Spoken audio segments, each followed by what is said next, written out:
Welcome everyone to Championship Court number 2 and our live streaming coverage of Pro Mixed Doubles here at the APP Atlanta Metro Open.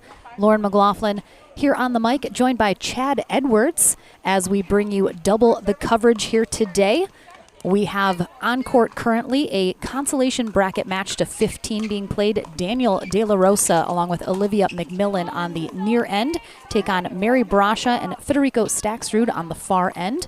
Michelle Baumgardner is our USA Pickleball certified referee for this match. As we mentioned, already both these teams in the back draw.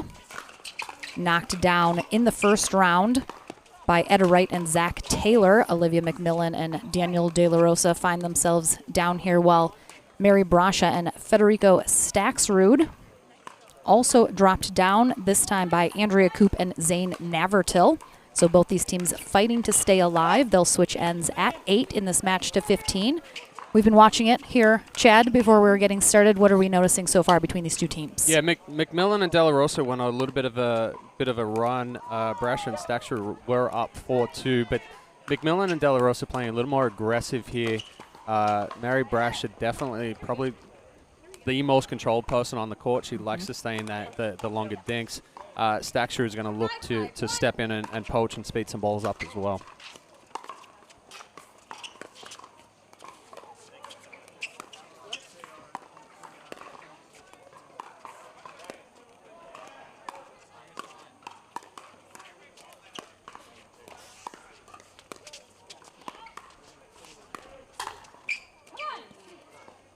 Just missing that long.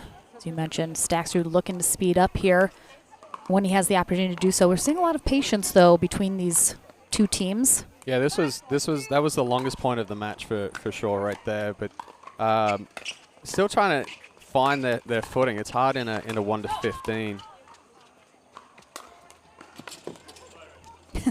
Good angle there from Staxrud as he takes De La Rosa into the fence. All four of these players maybe a little newer to those at home. Olivia McMillan was a name on the pro scene. She suffered a knee injury, needed to get surgery, was out for quite a while, and she's kind of re-emerging onto the scene now. Daniel De La Rosa, the #1 racquetball player in the world right now.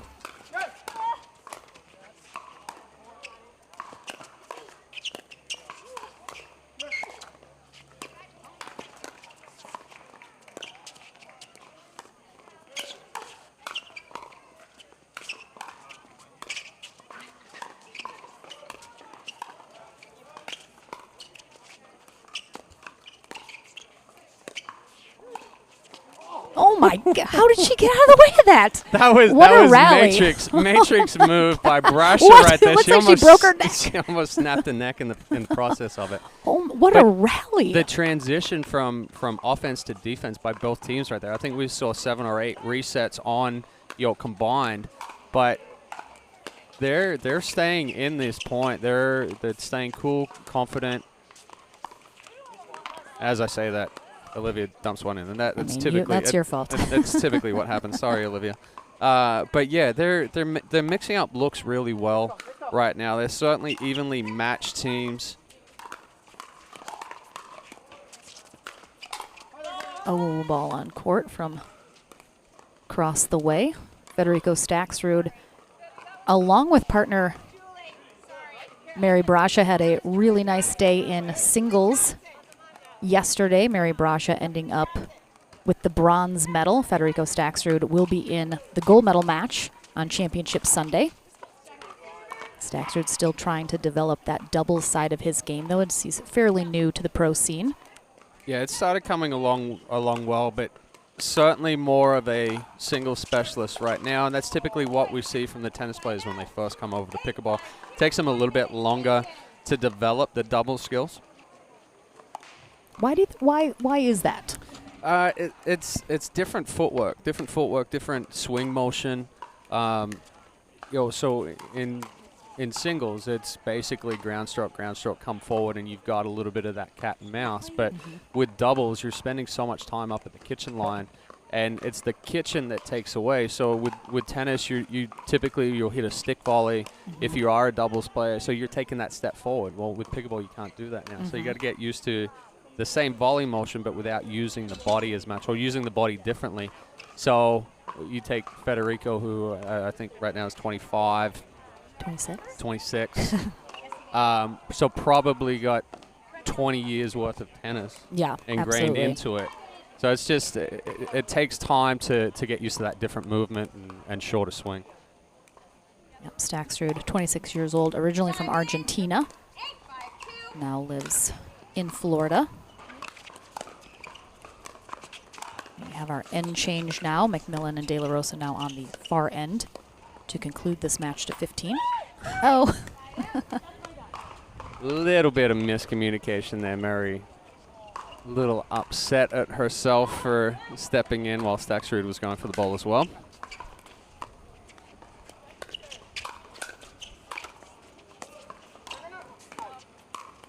Just goes wide there. I think both of these partnerships might be a first-time partnership. I have not seen either of them play together yet, so I think you are correct with that one.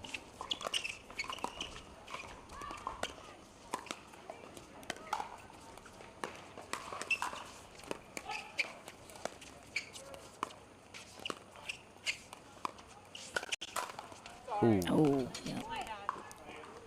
Right in the shoulder there of Staksrud. Yeah, De La Rosa was sitting looking for that at times when you float a ball down the line there. Brusher looking to go through the middle. De La Rosa was already sitting on that forehand. Good roll by McMillan. Kind of a half, Ernie. Just stepping across the corner, splitting the kitchen. Dropping the head of the paddle under nicely and brushing up on the ball to keep it in the back. McMillan also a lefty, so she's going to be stacked on that right side.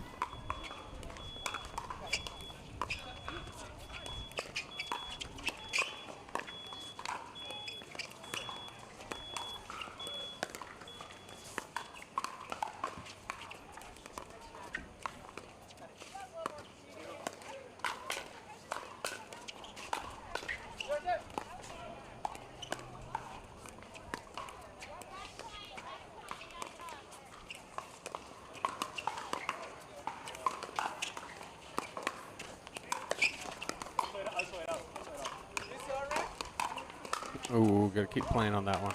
Oh. So Staksrud calls that ball out on the sideline. Did look like it might have missed.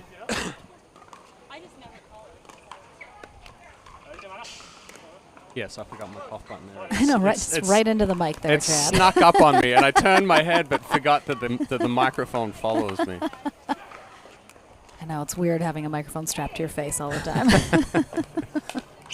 That was my fault. Sorry, everybody. Brasha, 22 years old, recently just finished her tennis career at Biola University. She got herself a degree in film, now working for Duper.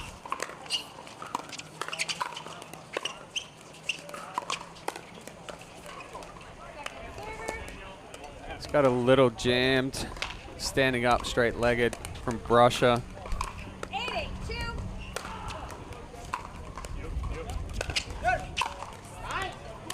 Nice big put away there from McMillan. I mean, De La Rosa and McMillan don't lack power, that's for sure. De La Rosa probably one of the bigger forehands from that short, compact swing, coming from the racquetball background. De La Rosa, 29 years old, out of Gilbert, Arizona. His partner, Olivia McMillan, 31, out of Jacksonville Beach, Florida.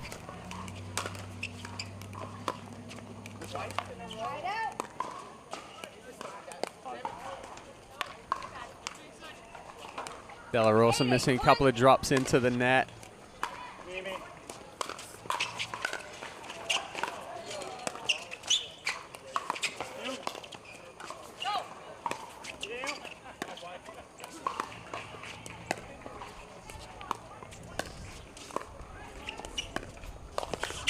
Oh, I thought Brasha had that one. Yeah, really good move by De La Rosa there. Recognizing Brasha is going to go down the line. Jumps the kitchen for the Ernie. Getting it into her body. Good attempt at a reset, but not quite able to get it over. Staksrud maybe doing a little too much there. Yeah, it's tough for him to come over that far and then try to get back and cover. Very close match here. Both teams just dead even at 8s. But McMillan coming in with the shake and bake. De La Rosa's drive, couple of inches over the net. Gets that ball to pop up, and McMillan there to put it away. All right, quick timeout after Staksrud missed in the previous rally wide and then follows it up with another error there, putting McMillan and De La Rosa up by 2 in this match to 15. Again, both these teams just looking to stay alive here in the pro mixed doubles bracket. A lot of big name teams playing here today. A little mix up on some partnerships though. We have the tried and true combination of Andrea Koop and Zane Navertil, Lauren Stratman, Julian Arnold. Then we have some new partnerships. We have Lee Whitwell with Andre Daescu. We have Vivian David with Brendan Long, Kyle Yates, Lacey Schneeman, Deckel Bar, Paris Todd. So some intriguing partnerships. It'll be interesting to see how these play out. Of course, some of the favorites at the top we mentioned, Koop and Navertil, but of course Georgia Johnson, Dylan Frazier are going to be up there along with Simone Georgiem and J.W. Johnson, who I have to assume are the #1 seeds coming in here today in pro mixed doubles. We'll see how it all shakes out. We're going through our bronze medal matches here today. Championship Sunday is coming up in 2 days. All the gold medal matches in our pro divisions will be played then. We're back into the action. McMillan still with the serve. That's better play from Staksrud and Brasher. I don't think Staksrud needs to press as much as he has been. Kind of let the point develop a little bit more before he tries to step in.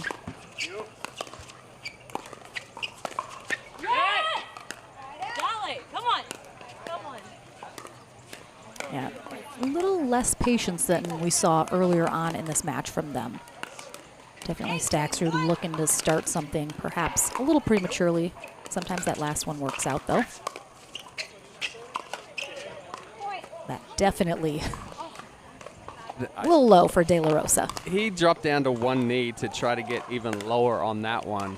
Yeah, definitely a tough ball when you're overextended below the knees to speed up. That was a better job by Staksrud, staying home, not looking to come as far over. McMillan trying to go down the line, and Staksrud being there to put the aggressive swing on it.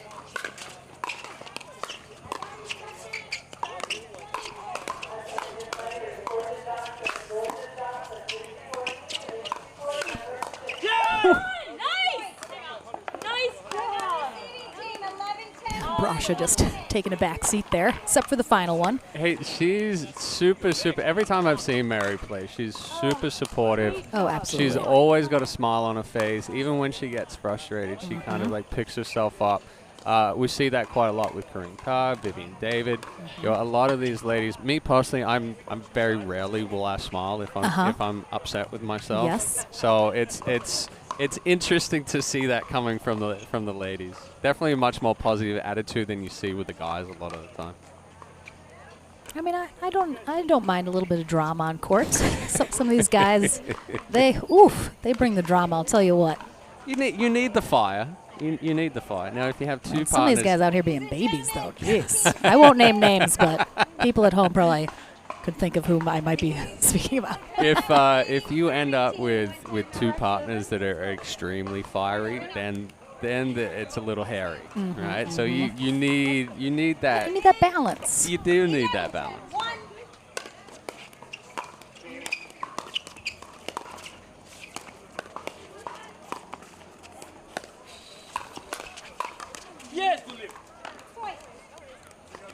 So now we're seeing McMillan and De La Rosa kind of pushing a little too much. We saw Staksrud doing that. He gave away a few points. De La Rosa's now giving a couple of points back. So got to find that balance between, yes, I want to be aggressive, but I can't try to do too much. I can't take risks that I don't necessarily need to do. We've seen the mixed game, too, over the last year, you know, kind of evolve to have the guys be much more aggressive, get much more involved. And sometimes it doesn't work out for them because they try to do too much. Yeah, another example there. De La Rosa is trying to hit that ball to just put it away, not have anything back. Yes, that's okay on something that's higher. That's an overhead for sure. Even at shoulder height there, potentially you've yes hit it hard, but set up the next one to come up higher. Yeah, I think that's a lot of the way the game has transitioned now, is that the guys see a couple of the top players, J.W. Johnson, Dekel Bar being someone that get really big or reach in. So they're like, well, I've got to do that too.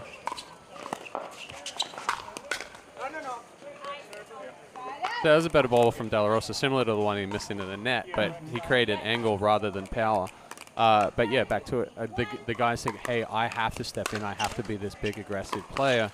It doesn't always fit in everybody's play style. Yes, they're going to have power, but the lady is there to set it up for them to go, not try to force something.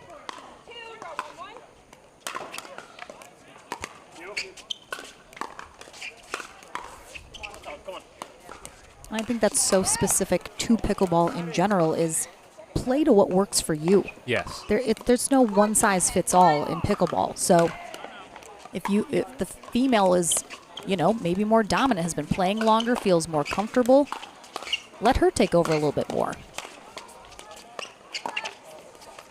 Just figure out what works for you and your partnership. But 7-point run from Grusha and Staksrud to finish that one off. Yeah, it looks like they might have been in a tough spot, but they get the job done. They stay alive here, but Olivia McMillan and Daniel De La Rosa are done for the day, unfortunately. And it looks like we might have a Lee Whitwell sighting coming up here next. So don't go anywhere. Our CC2 court coverage here at the APP Atlanta Metro Open comes back right after this.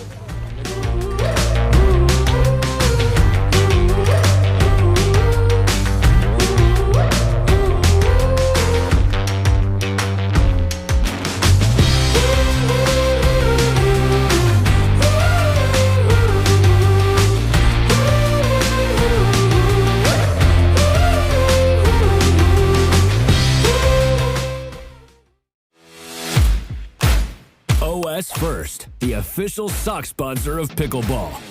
Stay in the game with OS First socks with purpose and compression bracing designed for comfort, injury prevention, and improved recovery. OS First is the official sock brand of USA Pickleball and the PPA Tour. Visit www.thepickleballsock.com to learn more.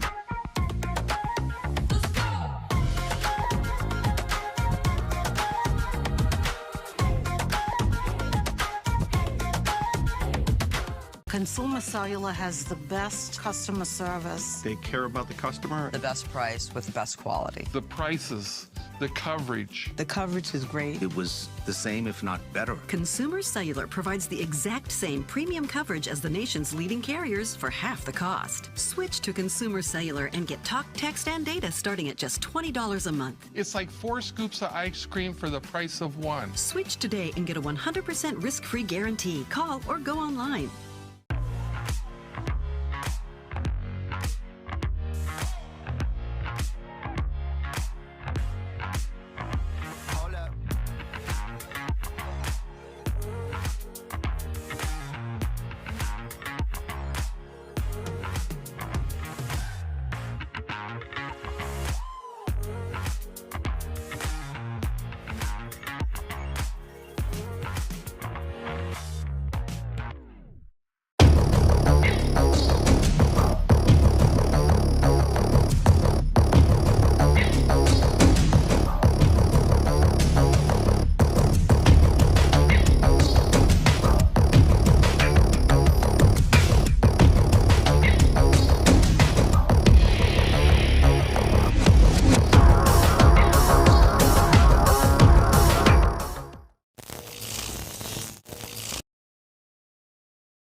My name is Stacy Townsend, and let's learn to play better pickleball with Pickler and USA Pickleball.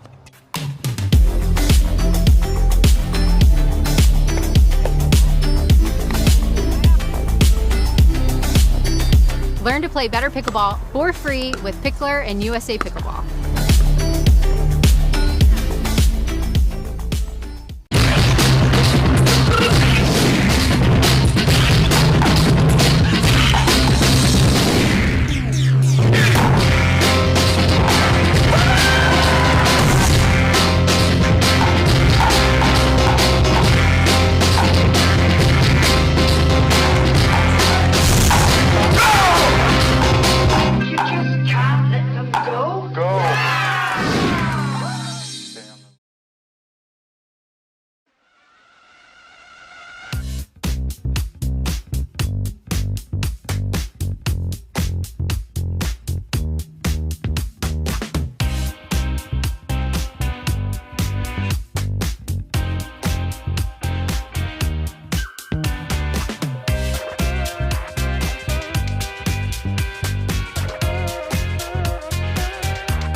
I will dig deep. I will crush this game. Athletes know nutrition drives performance. I will not slow down. Superior Lab supplements help you power up and recover faster. I will never surrender. Superior Labs is a proud sponsor of USA Pickleball.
PPR is proud to be a partner with the APP Tour, which features 18 tournaments and more than $750,000 in prize money. Several PPR members play in APP tournaments throughout the year. Are you at least a 3.5 pickleball player? Then become certified to teach with PPR. Check out our website at www.pprpickleball.org. And as the saying goes, do what you love and you never have to work a day in your life. So give us a call at 843-842-9777. We look forward to hearing from you.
next gen pickleball. I am next gen.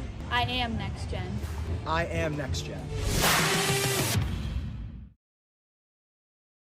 Consumer Cellular has the best customer service. They care about the customer. The best price with the best quality. The prices, the coverage. The coverage is great. It was the same, if not better. Consumer Cellular provides the exact same premium coverage as the nation's leading carriers for half the cost. Switch to Consumer Cellular and get talk, text, and data starting at just $20 a month. It's like 4 scoops of ice cream for the price of 1. Switch today and get a 100% risk-free guarantee. Call or go online.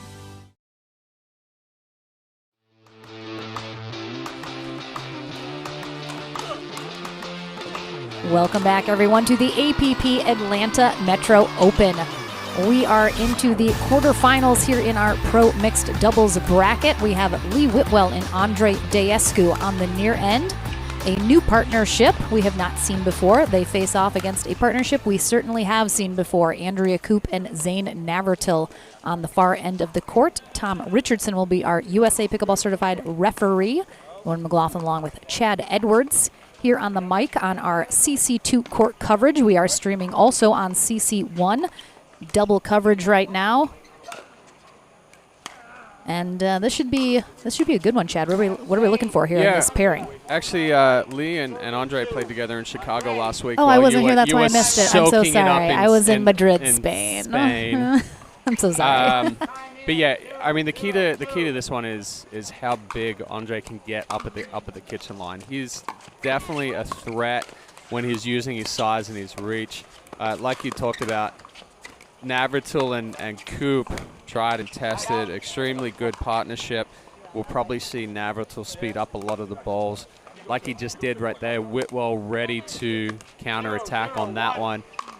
Koop is a threat as well because she can do it all. She stays in those long extended dinks, but it's also able to speed up a lot of balls.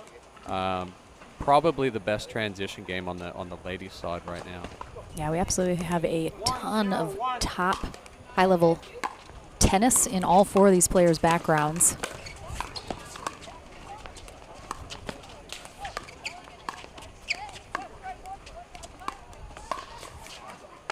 That's the step in that Daescu and Whitwell will be looking for. Lee has that controlled side, the ability to stay in those cross-court dinks, and that's what she's going to have to do and allow Daescu to step in, speed those balls up into the body, and not pull the trigger too soon. Yep, patience, patience. Oh, sorry.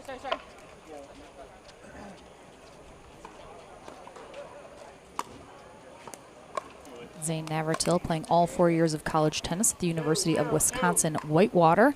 Andrea Koop, a national champion during her tennis time at UCLA. She's all right at tennis. Yeah. I heard she was okay. Yeah. Number 1 at a national championship program. Who hasn't, Chad? Who hasn't? Very good ball from Koop. Catching Daescu moving through the transition area, just going down to the feet, not trying to do too much with it.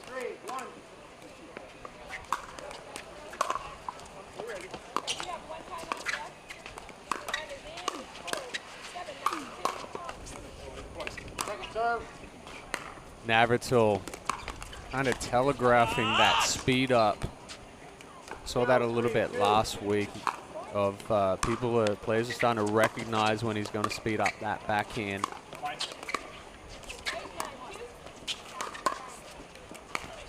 Just, it's like he hooked it the wrong way. Yeah, caught the wrong side of the ball. It's kind of potentially didn't drift as much as what he thought it was going to.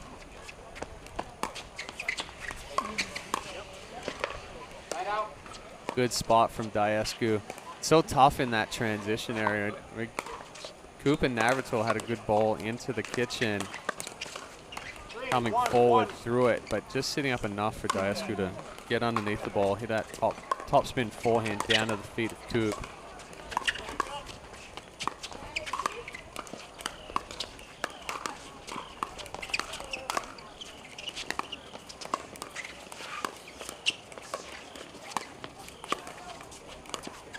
Good angle there from Koop on that dink. Whitwell didn't quite move her feet enough, it looked like. Yeah, that's one thing Coop does really well. She'll take balls out of the air, use a strong wrist, and create that sharp spin, sharp angle. Smell a little smoke in the air. Right? I do too. Interesting. Barbecue's firing up. I mean, we are in the South. I guess it's a Doc Holiday celebration here at Palm. Come on. Barbecue championship as well. Oh my goodness. Well, that's exciting.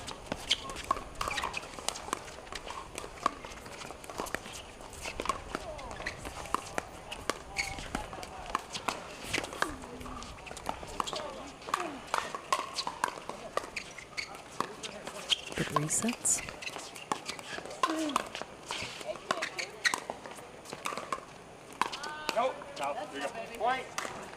Excellent point there from both teams. Coop kind of just overextending a little too much, sailing that ball deep, as you mentioned, in the middle. And we saw it in the previous game. The speed up to reset becoming so dominant and so prominent in the game. You've got to be able to transition between that hard and soft. Yeah. 1-5-1. But Dasku up a good amount here in game 1 of this quarterfinal. Oh.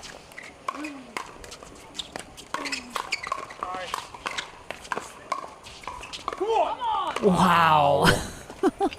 You got the tweener from Zane with the comeback there.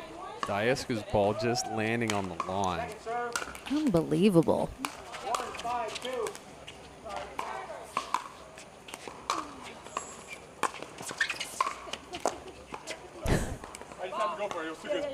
Dasku almost took Whitwell out a little bit. Oh. That's a big man to try to get out of the way of right there with me. Leads us through back. I'm a big girl too.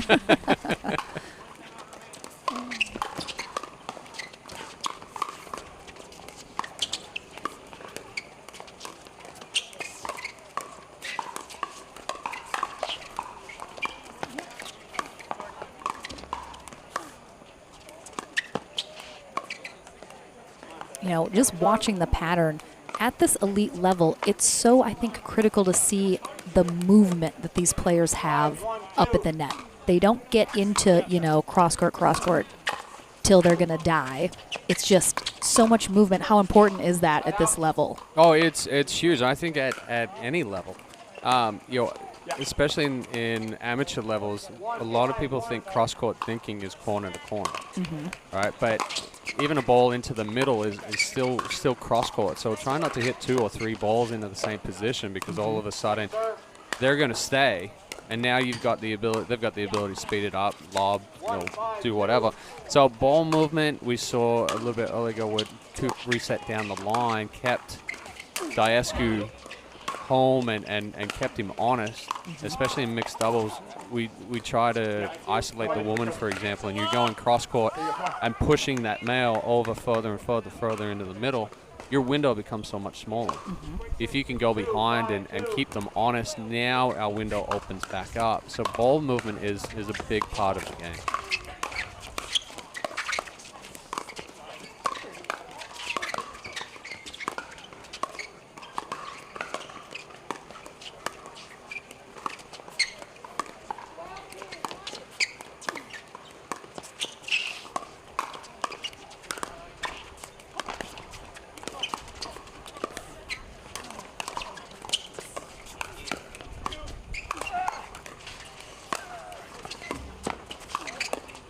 Oh, nice speed up there from Whitwell. Unexpected. Yeah, she had 2 really good speed ups in that point. Coop able to reset the first one, but that's a tough ball to go. If Coop manages to get out of the way, that ball's wide because you're going to short court. But she got it right on the right hip. Good spot from Coop. Diasku a little frustrated with himself. Just letting that ball get too deep. Oh. Yeah, gets one back. There. Little love from them. Whitwell and Diasku had been stalled out at 5 for quite a while. They finally break off with that net cord.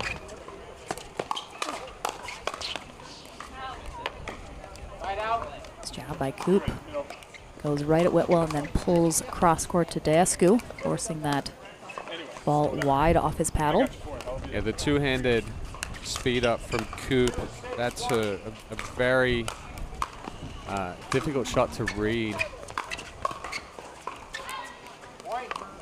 Just with that left hand, she can change direction either down the line like we saw to Whitwell, gets another ball up. Deescu takes a little bit of a slide to the middle and then she can switch direction back across his body.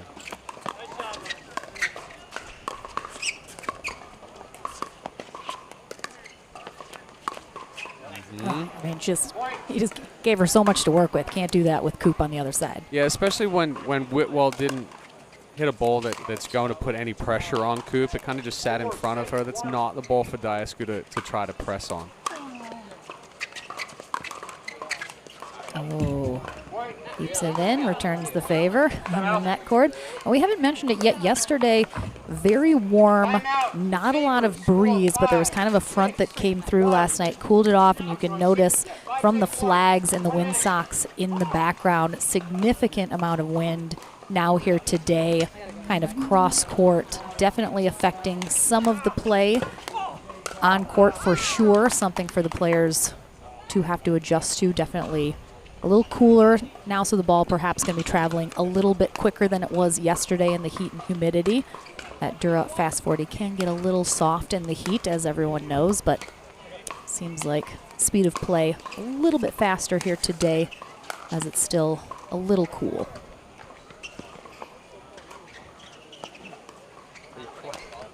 And we mentioned Navratil and Coop's tennis background, but of course their opponents have it in spades as well. Andre Deescu, 34, now in Palm Beach Gardens, Florida, originally from Romania. Spent a little time playing some professional tennis. And Lee Whitwell, originally from Gibraltar, now splitting her time between Florida and Texas. She played her college tennis at the Francis Marion University, where she was also a two-time national champ, and she's in the Athletic Hall of Fame there at that D2 school. Dabbled a little professional tennis herself.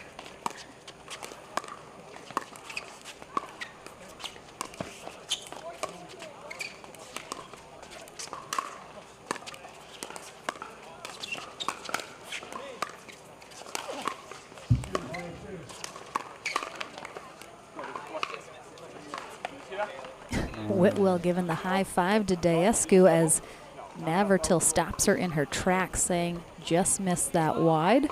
Huh. I thought that was inside the line, but I'm at the wrong angle right here. Yeah, looking through the referee. So that's a tough one.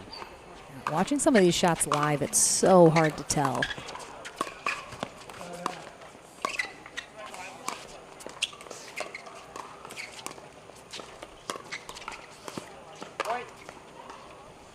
Yeah, Deescu trying to create something that wasn't there. Coop and Navratil now coming back to gain the lead. Deescu and Whitwell have to get back into that controlled aspect.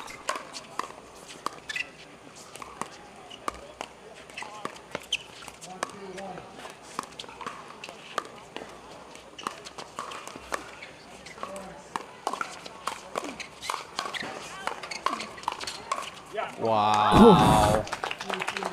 Again, the movement. Hands by Deescu. Got jammed a little bit on one, reset it down the line to Coop. And then got the hands and the elbows back out in front of the body, and that's a big part. If that elbow goes back behind the body, you're going to get jammed every time. So the elbow comes back out, he keeps everything in front, and trust how fast his hands are.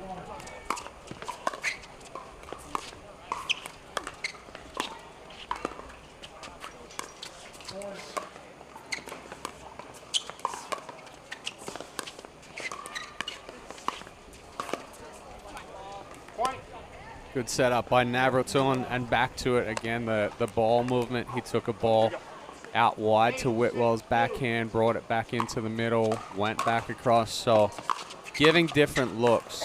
Give the same look over and over. They're going to change their strategy and start anticipating better. switch up looks, then it becomes more difficult.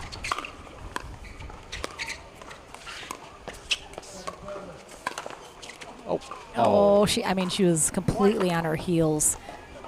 Tough. Whitwell had no ability to shift forward and try and get that ball. Even if she dove for that one, she's not gonna reach it. I think she'd easily say she's not getting up again if she does dive for it. So it tends to happen once you get over that 4-0 number. I used to dive on the court. If I would do I'll the still same. dive indoors, Chad. If it's Oh, like well, on a wooden that's floor. different. You're Exactly. That's sliding. like This just one, all over the place. This on not the, so much. On the outdoor court, I've still got scars on my forearms and my elbows from doing it. I haven't done it. I'm not planning on starting now. Diving on a court Diving on surface. sandpaper is what Yeah. it's like. Yep. No, thank you. No, thank you. Need to start playing sand pickleball. Then everyone can dive all over the place. We got Rob Cassidy is one that'll dive all over the court. I don't think I've ever seen him play a tournament where he's not bleeding from at some point. It's just it's a constant wound on his knees that just keeps reopening and reopening. Oh, we have a little maybe confusion on trying to figure out who's the correct server and in what position.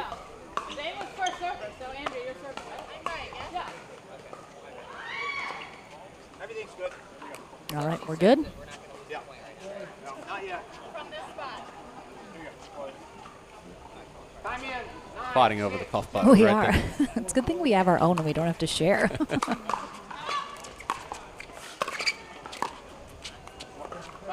Good reach in and roll from Diascu. You can have guys that are tall but don't have as long of a reach. Diascu and Barr, two of those guys. I mean, Barr looks way taller than he actually is. He's only 6'3", but I think he's got an 8-foot wingspan. Diascu the same. A little bit taller, 6'4", 6'5", but the wingspan and the reach really put the pressure on. I'm okay with that speed up. It was just a little too rushed. Tried to accelerate through that one a little too much. Paddle flattened out. 9-6-1. All right, 9-6-1 here. Coop and Navratil 2 points away from taking game one here in this quarterfinal match.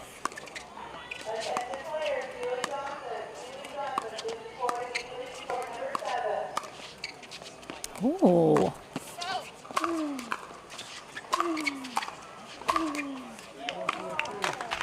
I like the lob from Whitwell. Mixing it up here. Yeah, good time for it. Diascu trying to go hard a couple of times straight through the court. Recognizes he's not going to be able to put it away. Creates the angle. And then misses that one into the net. Yep, Navratil with the free point off the serve. Puts them on game point. 10-6-2.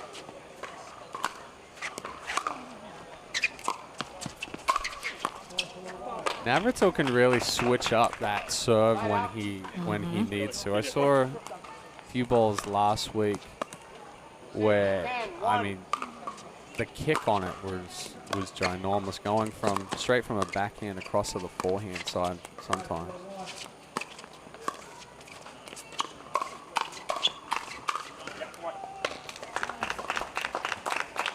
So casual by Whitwell right there.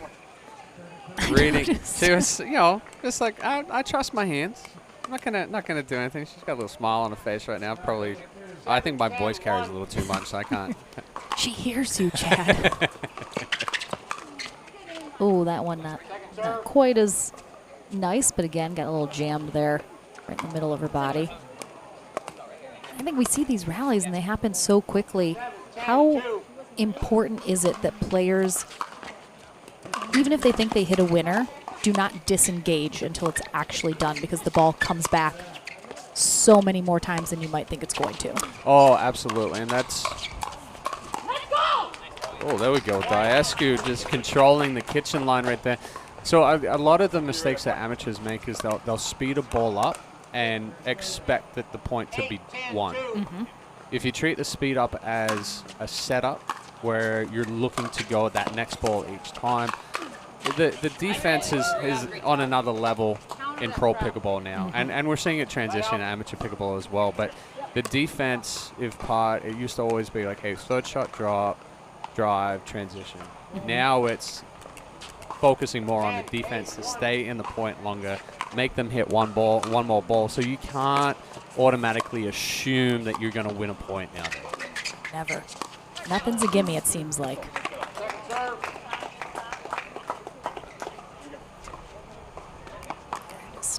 Coop scoops that up a little too high. Easy put away there for Dasku. Coop serving to try to close this one out.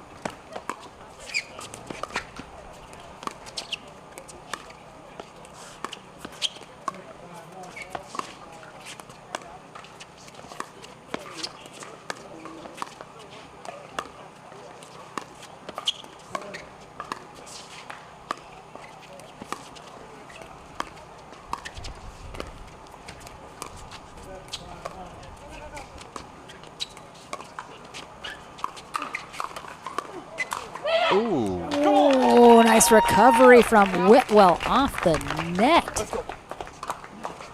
And then sailing it long. Yeah, that's extremely difficult to do what Whitwell did right there. Navratil on the attack, when that ball hits off the net and kicks up, I mean, that kicked up a good foot and a half off of where she was anticipating that ball to be. And for her to keep that ball down.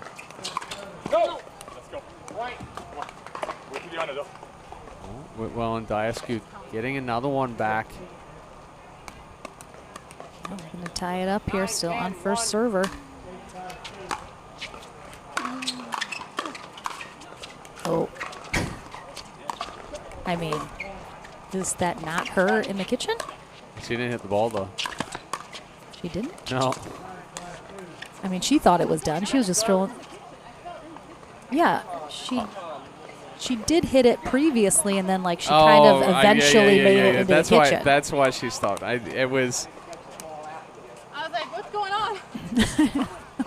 I know Whitwell was like, I'm fully walking through the kitchen right now. I think the referee looked at it the same as I did. Like she hit, and then she started moving. It happened much later. Yeah, she started moving it took her a while. for the poach. But I guess, yes, her momentum never stopped from the initial hit to then go for the poach. That's a tough goal. Yeah, it's a bit of a gray zone, perhaps. Yeah.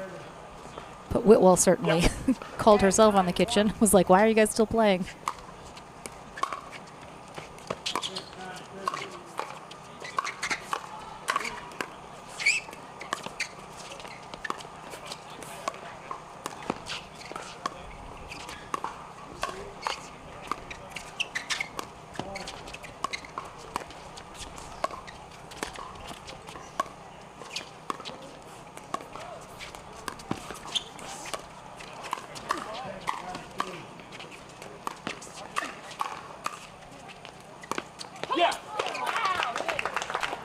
Good hands from Whitwell with a couple of nice resets in there, and then she mixed in the speed up. I think fourth game point here. Coop and Navratil, possibly fifth. 10-9-1.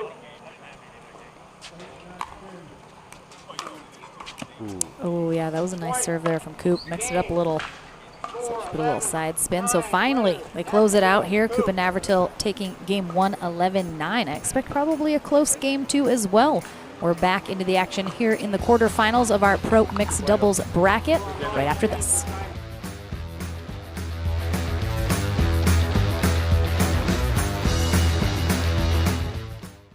Consumer Cellular has the best customer service. They care about the customer. The best price with the best quality. The prices, the coverage. The coverage is great. It was the same, if not better. Consumer Cellular provides the exact same premium coverage as the nation's leading carriers for half the cost. Switch to Consumer Cellular and get talk, text, and data starting at just $20 a month. It's like 4 scoops of ice cream for the price of 1. Switch today and get a 100% risk-free guarantee. Call or go online.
Welcome back, everyone, to our live streaming coverage of the APP Atlanta Metro Open.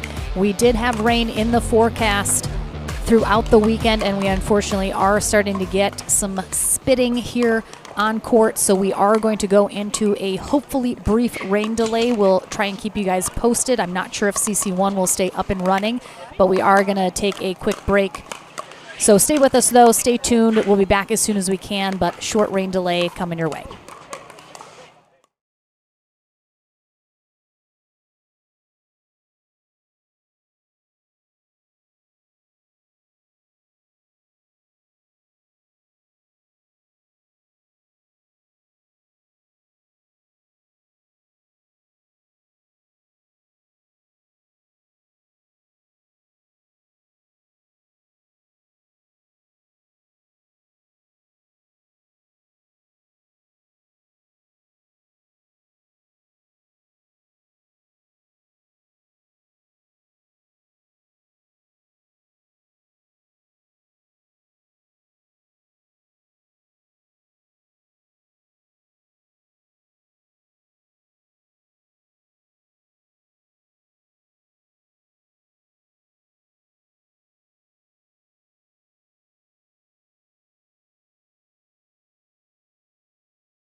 Welcome back, everyone. Apologies for that rain delay, definitely a little bit longer than we had hoped. We were able to keep some of our pro matches going on the covered courts we have that you can see behind CC2, but right now we have a senior pro ladies doubles match going on here. We have Mary Helen Atkins and Anna Shirley on the near end. They take on Beth Bellamy and Natalie Bagby on the far end here in this 2 out of 3 game match.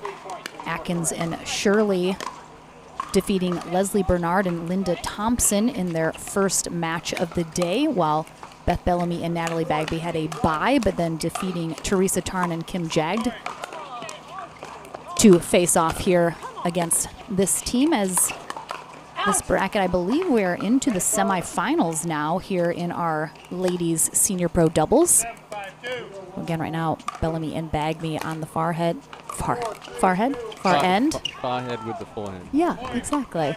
Lauren McLaughlin here with Chad Edwards as we get back into our coverage here on CC2 at the Atlanta Metro Open. Nice angle by Anna Shirley. Bagby and Bellamy coming off a gold medal last weekend at the Chicago Open, where Beth Bellamy went on to take the Triple Crown. Definitely one of, if not, one of the top ladies in the senior pro game right now. All 4 of these ladies, though, top contenders for those spots.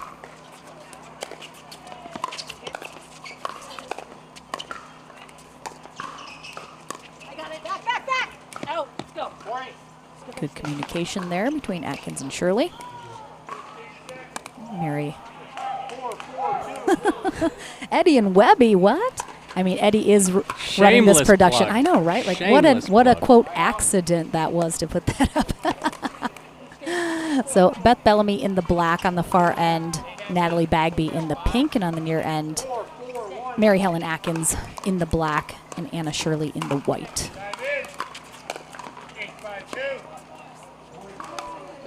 Mary Helen Atkins, probably the most experienced pickleball player on the court. Well, not probably, but is. Been around pickleball for a number of years. The other 3, Bellamy, Bagby, and Shirley, newer converts coming over from tennis to pickleball. Stick there from Bellamy. Good ball movement there by Atkins and Shirley. Getting back behind Bagby. I mean, Bagby and Bellamy are definitely going to put the pressure on if you keep those balls in the middle. So good work by Shirley and Atkins moving the ball around. Now coming back to take the lead, 5-4.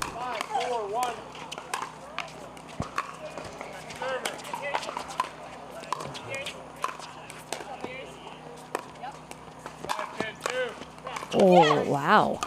Good angle there from Bagby here on this. The get by Shirley.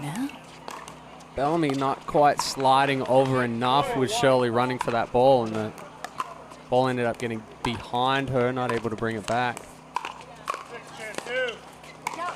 Nice dig. Nice shot. All about those angles.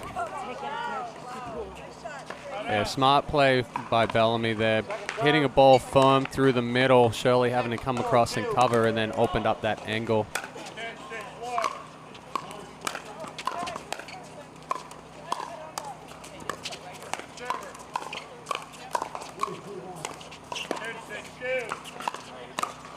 Oh, good hands from all 4 ladies, but Bagby ends up pushing that wide. Natalie Bagby, of course, a lefty, so it puts Bellamy and Bagby both with their forehands in the middle. What are your thoughts on that when you have a lefty? Is it definitely an advantage to have the 2 forehands in the middle, or does the occasional confusion that you see kind of negate that? Yeah, I definitely think it's an advantage having the 2 forehands in the middle, as long as there's communication. Exactly. You know, you can get that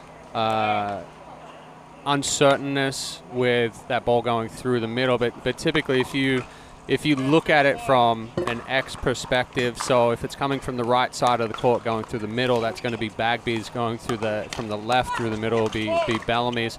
there's always that gray area, but it's much more beneficial to have 2 forehands in the middle compared to 2 backhands, because then you're going to have that miscommunication as well, and typically it's not the strongest side for a lot of players. If you have a righty-lefty combination and one of them has a strong backhand, then you may play straight up, but typically with the righty-lefty, we're going to see a stack 99% of the time. Mm-hmm.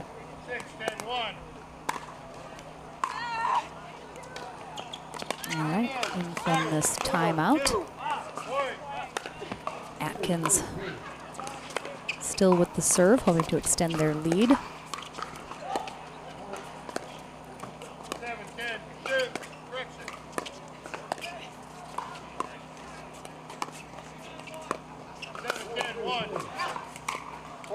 And we see some of the ball movement that we started discussing in the pro matches before we went to the rain delay.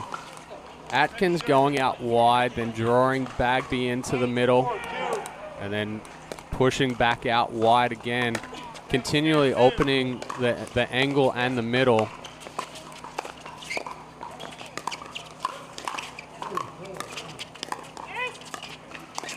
Oh, there's a little bit of communication issue there. It's like Bagby and Bellamy both thought the other was maybe going to make a move for that lob, but really nicely placed lob as well. I think they both said you on that one. Oh, yeah. I've been there. 9-4-2.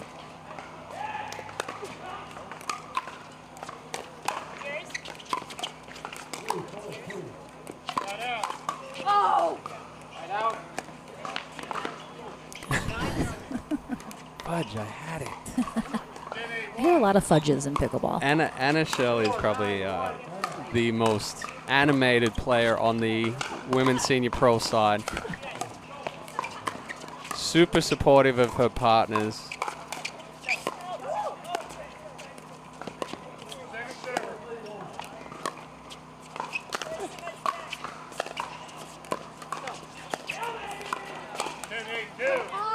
But she'll certainly get down on herself when she misses a ball. She doesn't like me. I don't know anybody that likes making mistakes, but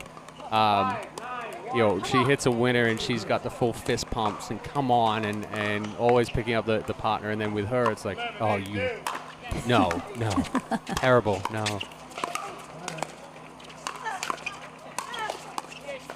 Another lob. Oh, that one pushed a little long though.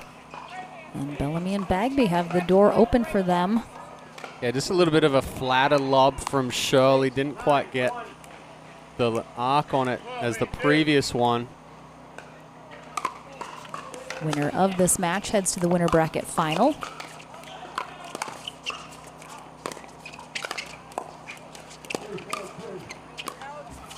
But good digs there. Oh. I'm sorry, second serve. Atkins really targeting the feet of Bagby. I think earlier in that point, Bagby hit a good drive and the ball popped up, and instead of stepping forward and being more aggressive on that, she backed up and let it bounce and didn't take advantage of the good ball early on.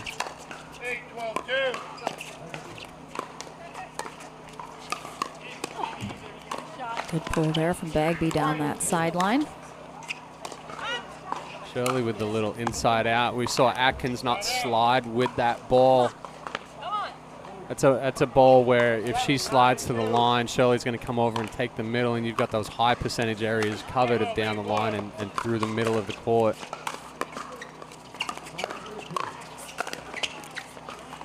That is definitely something I have noticed watching the senior pros play versus the pros. Of course, there's going to be some different styles of play just because of the age difference alone, but a lot of the senior pros, they aren't nearly as aggressive, even when they have the opportunity to be so. I think they generally are a little safer, perhaps. Let the ball bounce a little bit more instead of taking it out of the air. Yeah, we saw Atkins with a good move there, as you were talking about not being aggressive. I know, she was very aggressive. She proved me wrong right there, except but Marianne. Yes, you're quite right with that one, and we've seen Bagby do it a few times. She's been pushed back, and it's kind of putting her in a little bit of a difficult situation. where you start coming forward and then you're backing up. The weight balance is going back. It opens up the feet a little bit more. But yeah, it's a more controlled game in the sense of not as many risks. Timeout here from Bellamy and Bagby as they are facing down a game point coming out of this timeout. Atkins and Shirley looking to close out this first game and put them one step closer to the winner bracket final. Tom Richardson, our USA Pickleball Certified referee, gets us back into the action. They'll have 2 opportunities to close this out if they need them both.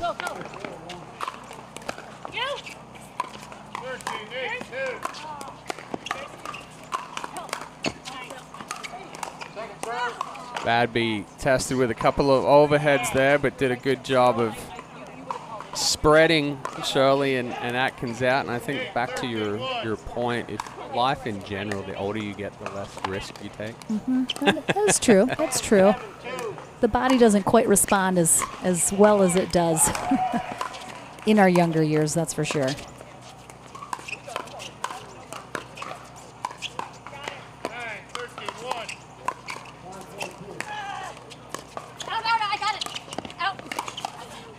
Was it out? I heard an out call, and they're still playing. Oh, I mean. I saw it out. Anna Shirley called it out, but decided to keep playing. So weird. All right, well, game 1 going to Mary Helen Atkins and Anna Shirley. We'll take a very short break. Back into the action here in this semifinal Senior Pro Women's Doubles match at the APP Atlanta Metro Open right after this.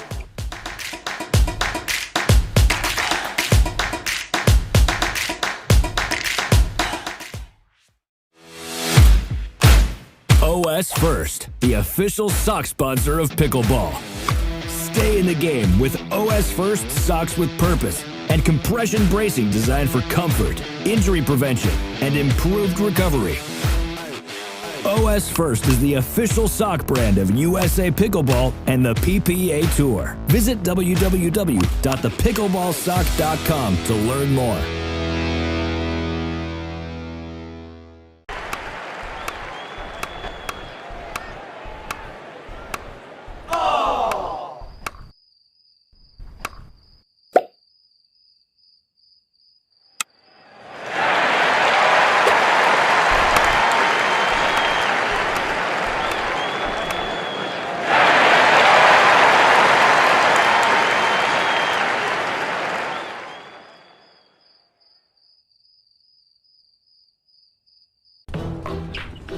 I will dig deep.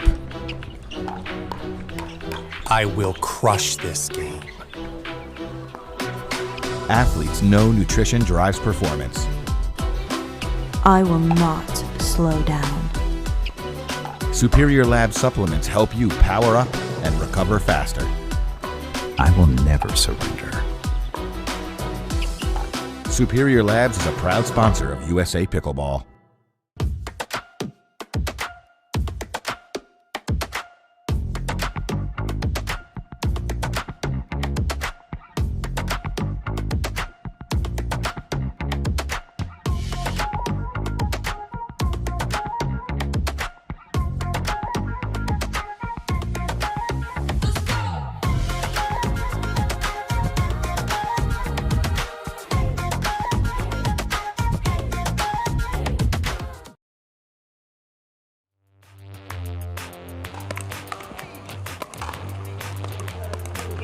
Back into the action here at the APP Atlanta Metro Open. We have game number 2 kicking off in our semifinals match here for our Senior Pro ladies. Beth Bellamy and Natalie Bagby on the near end. Mary Helen Atkins, Anna Shirley on the far end. Oh, the trickle over. Atkins and Shirley taking game 1, 11-7. Looking to close this out in 2. Bellamy and Bagby gonna have to absolutely win this second game and try and force a third if they want a shot at the winner bracket final.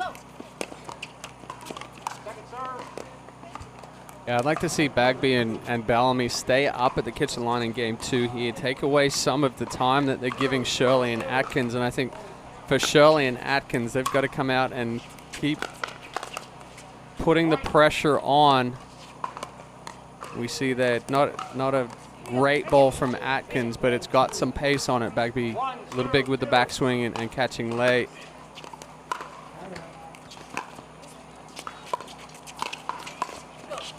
And you see Bagby letting herself get pushed all the way back to the baseline there.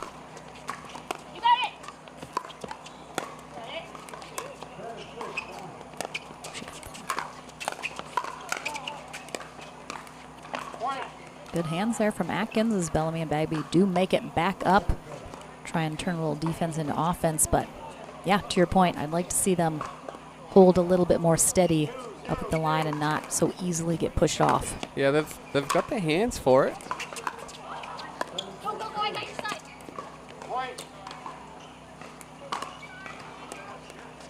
I mean, in reality, what it's coming down to right now, Shirley and Atkins playing cleaner pickleball than Bellamy and Bagby.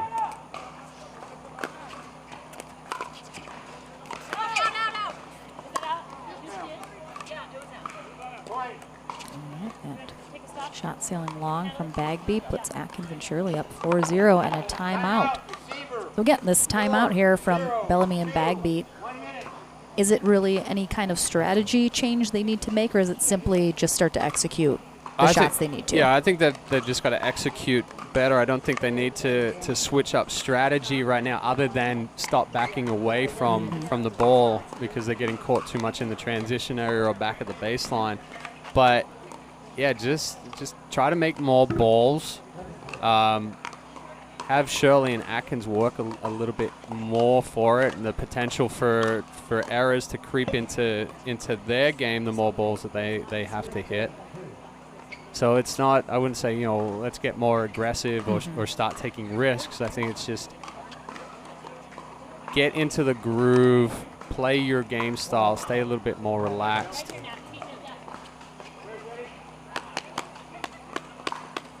And of course, Bellamy and Bagby, they know they have to win this second game. It's a must-win situation for them, so does perhaps add a little bit of pressure in the back of your mind.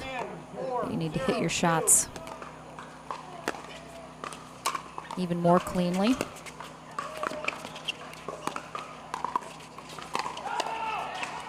Oh, that looked like it may have been wide. Ooh. Very hard to tell whether that ball that Bagby hit was going to go out, but it was a better job by Bagby moving the ball around, forcing Shirley to hit on the run. Just a little unfortunate.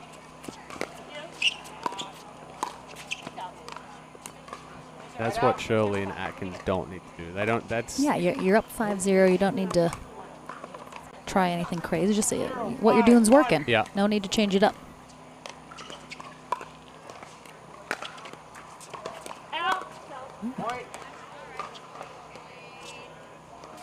Ball seemed to float a little bit. Yeah. Not as much wind now as what we had. Yeah, it died down the rain significantly. delay. I mean, you can see the flag to the left of the screen. It's barely blowing at all now. It was straight out to the left earlier. It's too good by Shirley. Stepping around the backhand. And again, using that speed up as a setup shot, not anticipating that ball that she sped up was going to be a winner. So setting it up, anticipating the next ball that's popped up by Bagby, and then there to put it away. 1-5-2.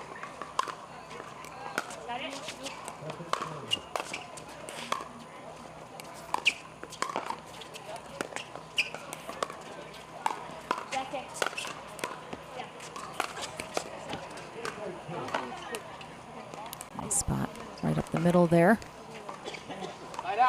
Again, you mentioned earlier, Atkins and Shirley doing a great job kind of opening up the court, giving themselves more room to work with and kind of thread those shots through. Yeah, they're opening up, and just in that point there, I was trying to figure out the reasoning why Bagby and Bellamy were backing up so much, but Shirley and Atkins are really finding the feet of both Bellamy and Bagby, so they're taking that step back to give themselves some time, but then the next ball comes at the feet, they take a step back, and now all of a sudden they've gone from kitchen to baseline and back on the defense. So it's not always about power. Mm-hmm.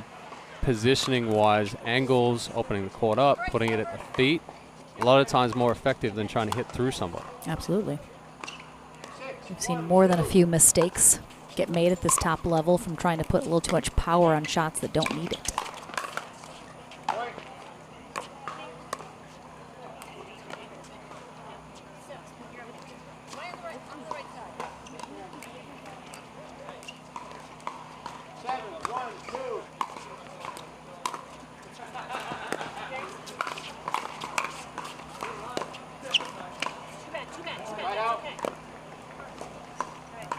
And Shirley up pretty big here. Shirley saying, hey, it's okay, it's okay, it's okay. We're good. If she had been the one that missed that, oh my gosh, how did you miss that ball? Jekyll and Hyde.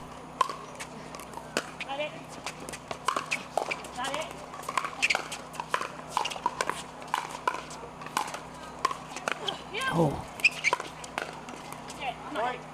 Seemed like Bellamy and Bagby made a conscious choice to be much more aggressive during that rally.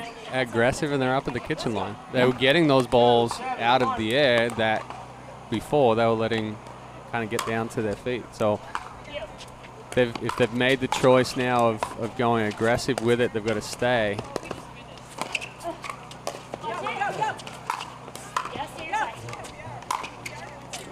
Beautiful angle once again from Shirley. Bellamy just running out of room there. Even if she had a run for it, she would have ended up in the fence. Again, we don't see too many senior pros into the fences. Some of the guys, yes, absolutely. Looking at you, Rick Witskin. Witskin, Crandall, Derisi, Mills It's all of them. It's all of them. Mills Miller's still diving on the court. We're talking about diving on the court earlier. Dane Gingrich. It's really all of them, isn't it? Yeah. Boys will be boys. What fence? 3-7-2.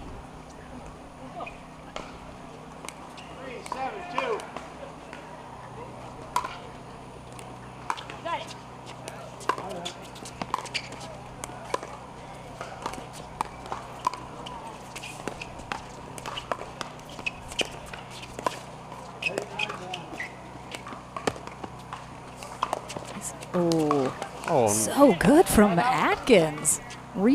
She read that so well. Yeah, Bellamy just takes 1.5, little shuffle step to the middle to try to buy her partner time after the excellent offensive lob pushes Bagby back again, and just a little change of the wrist, opening the hand up a little bit more for Atkins.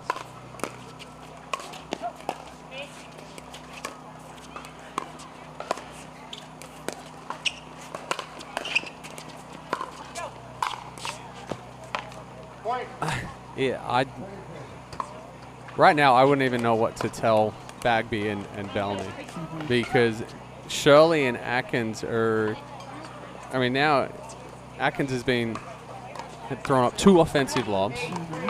Bagby's gone back and got them both, and she did an excellent job getting them, but Shirley and Atkins are just firing on all cylinders right now. Every ball they hit, I was about to say, every ball they hit they make.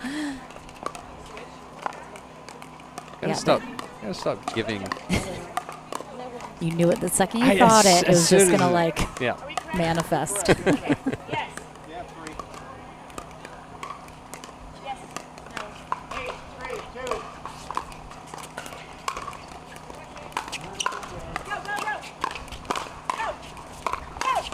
Ooh.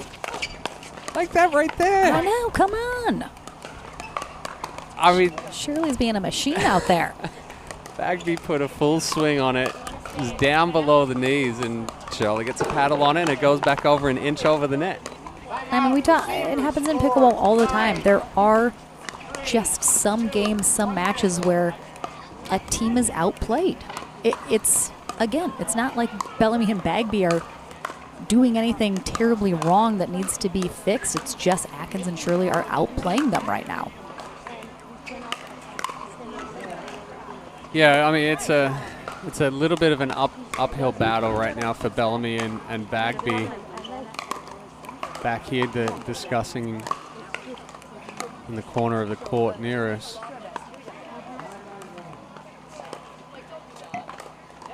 Trying to stay as positive as they can, and again, this is a come-around draw, so even if they drop down here, they had the chance to come back and play for goal.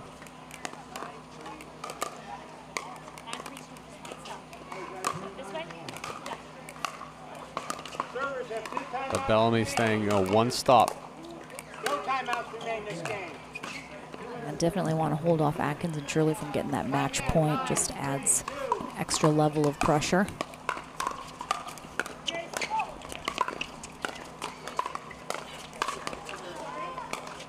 There we go. They get it.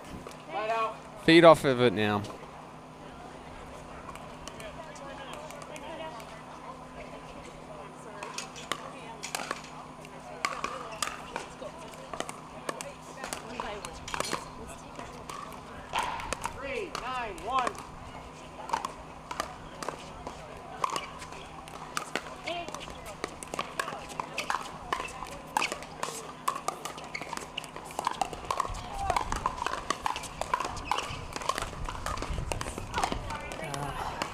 Court in the middle of a really nice exchange there between both teams. Yeah, and Bagby and Bellamy much more aggressive on that point. Chose the correct initial ball to speed up and then just stayed in that firefight.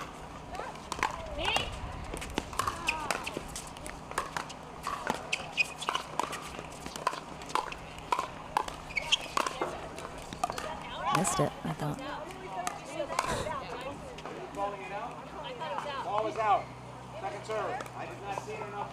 I do think it missed. I thought I could see some blue. Yeah, it went just a little deep.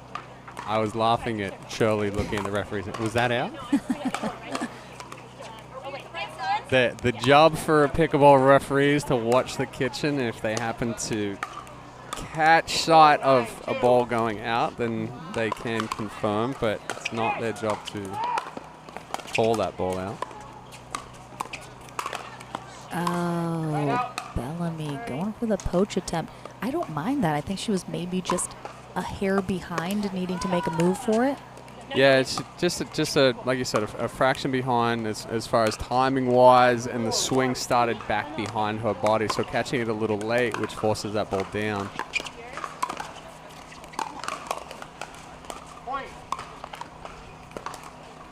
We got match point now for Atkins and Shirley. Yeah, the wind has definitely picked back up again ever since we said it died down, because it's opposite day here. Maybe we should say it's going to rain for the rest of the afternoon. Now the sun will come out.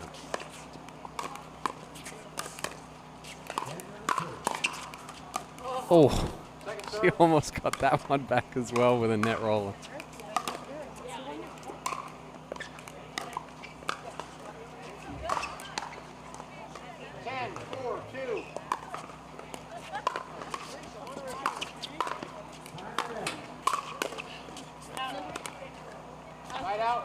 Good spot there from Bellamy. Moves off 2 match points. A little bit of work to do here to get back into this second game. 4-10-1. You got it. Yeah, you got it. You? Got it. Out. Go, Natalie. It's away. Nice movement by Bagby. This time a little more aggressive, taking that poach.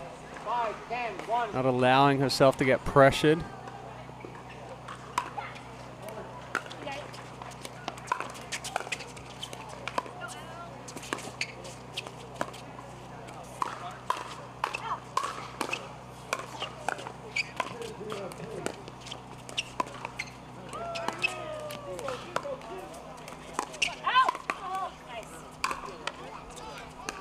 It's a little too high there from Shirley. She knows it. Yeah, it looked like she thought about speeding it up there for a second, like the earlier ball that she did, taking a step back and ripping that forehand. When you get, anytime you've got indecision, you kind of get a little stiff, a little jammed up. That ball floated up on her.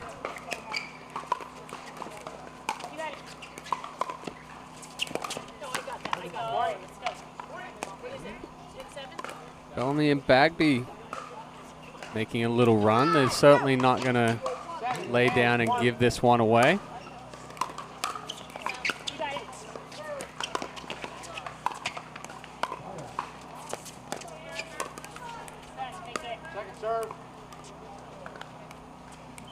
Little overextended for Bellamy. One more step.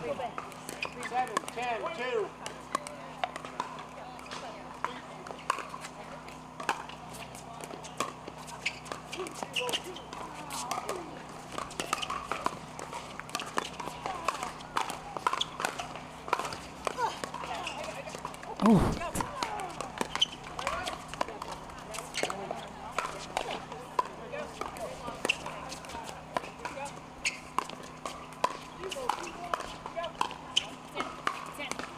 She's been so good with those lobs. Oh my gosh. Oh. Oh, wow. That point had everything right there. Couple of resets, balls rolling off the net. Shirley with the excellent timing for the offensive lob. And that great rally earned them the side out, back on match point.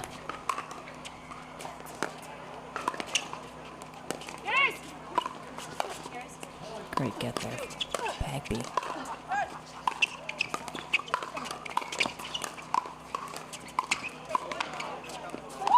Got it. I mean, that point was literally all Natalie Bagby.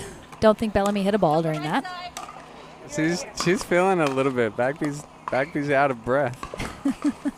Big sigh of relief after that point. Excellent angle to finish, catching the line.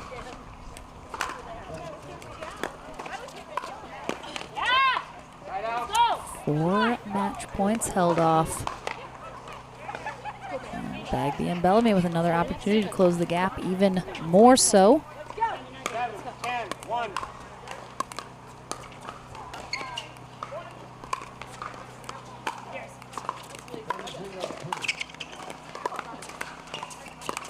So many net quotes.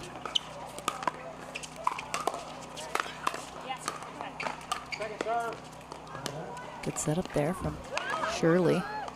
Yeah, that's Pop up there from Bellamy. That's the right spot. You've been going at Bagby. Bellamy getting a little relaxed. And then going up into that right shoulder. Tough to get if you've slowed off the pace a little bit.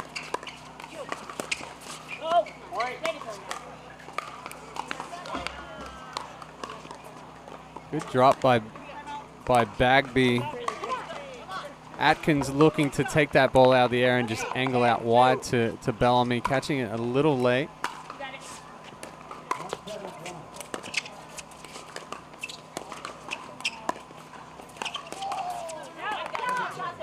Uh-oh.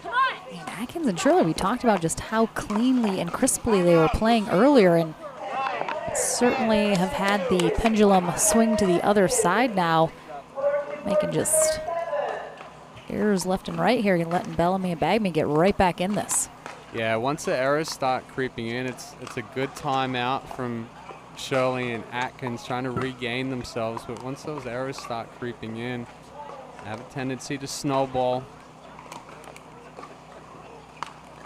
Make one mistake, try to make up for the previous one and make another. And ultimately, you just got to think about, hey, you know, I missed that ball. I'm going to readjust, come back.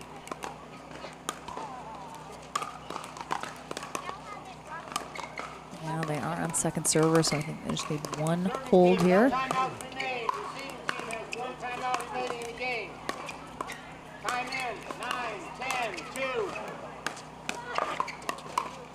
Critical rally here. Oh, my.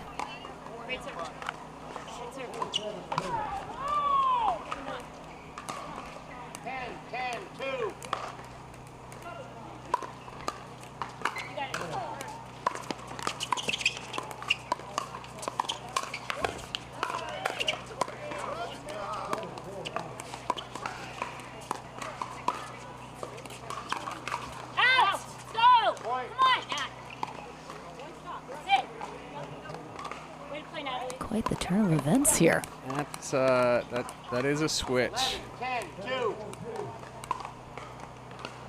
Bellamy and Bagby, game point to force a third. Being down 10-5.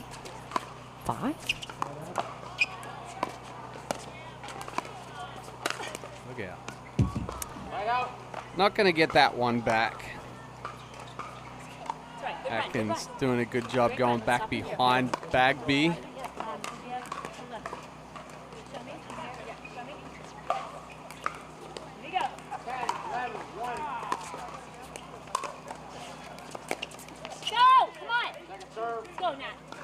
I mean, Atkins and Shirley, they had 4 match point opportunities. Comfortable lead. Now they're trailing by 1. You get 3 points now instead of just 1. They haven't been able to hit a shot the last, 7 rallies. Since we said they couldn't miss. Yeah. You did this. I blame you. I didn't say that. You said that. I just want to make that crystal clear. I just looked at they're certainly feeling the pressure now. Like, they were playing loose and everything was smooth and flowing, and now, you can see that they're tense in their bodies. Atkins missing that last one. Better swing. It was free and loose, not trying to do too much. But, yeah, what we talked about, when you try to do too much and you tense up, and then all of a sudden balls are spraying and they're flying on you.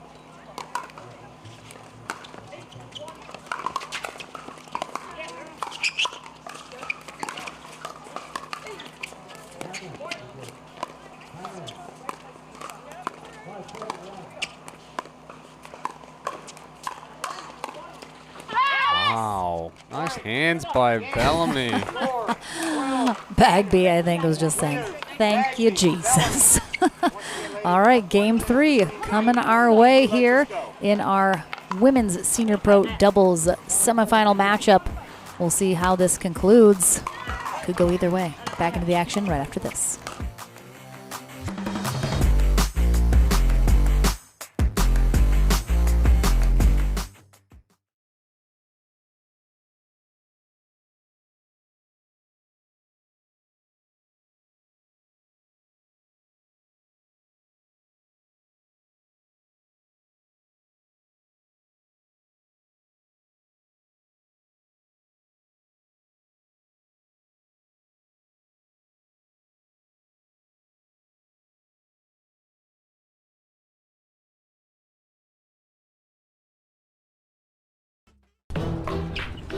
I will dig deep.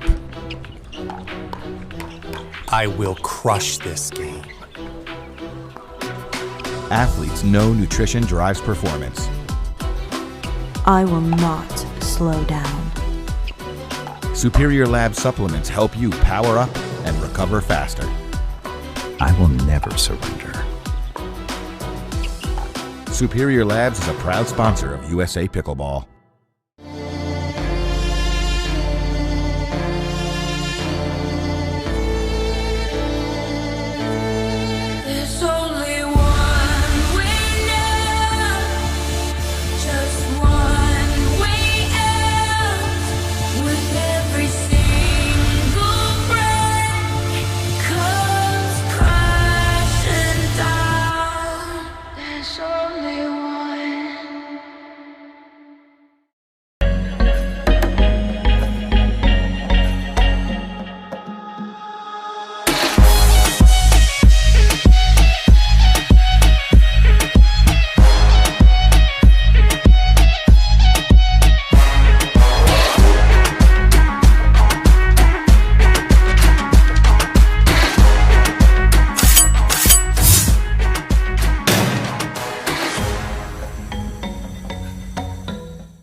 Back into the action, Atlanta Metro Open here in Griffin, Georgia, about 45 minutes south of downtown Hotlanta, and it certainly was hot yesterday.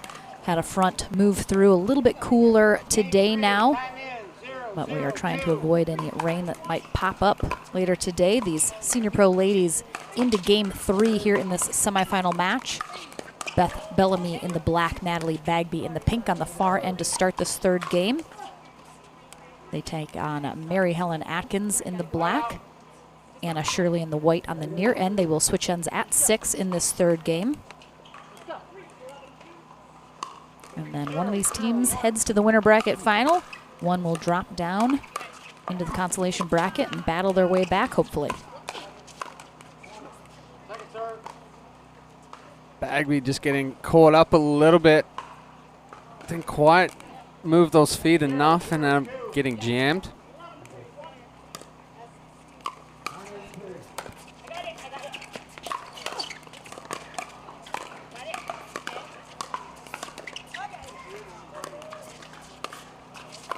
Oh. So way too big of a backswing from Bagby there. The shoulder dropped down and just brought the paddle down with it. I mean, if you're Atkins and Shirley, you had 4 match points in game 2, comfortable 5-point lead at one point, can't close it out. How do you shake that off here coming into this third game and just play the game you need to play? Yeah, you just got to tell yourself to play the same pickleball that you were doing that got you the match points, but don't try to press. Don't try to do too much. We saw a good ball by Shirley down the line.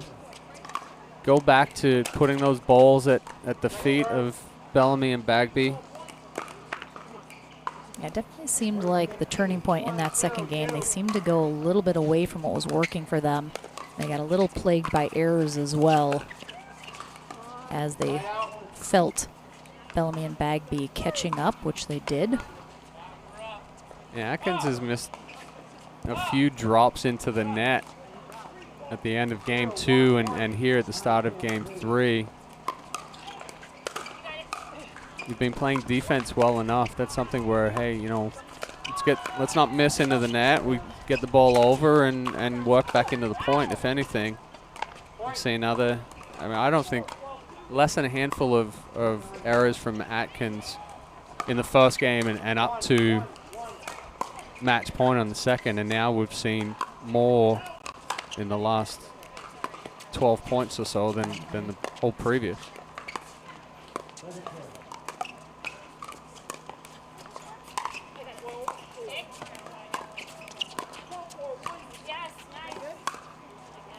Just catching the line.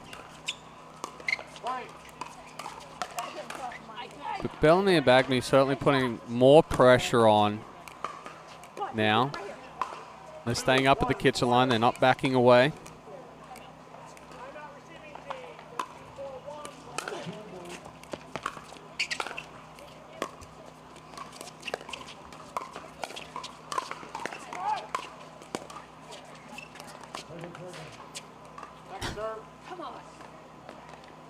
That's a tough one. Second guessed herself whether she was going to be aggressive and speed that one up or go for a shorter angle. And again, anytime doubt creeps into the mind or you change away from your first instinct, end up getting late to that ball.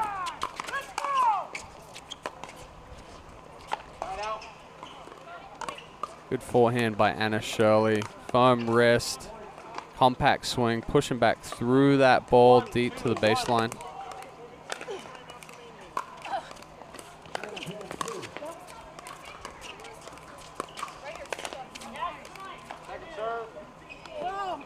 We talked a little bit before about, you know, especially Bagby was getting pressed off the line by Shirley and Atkins.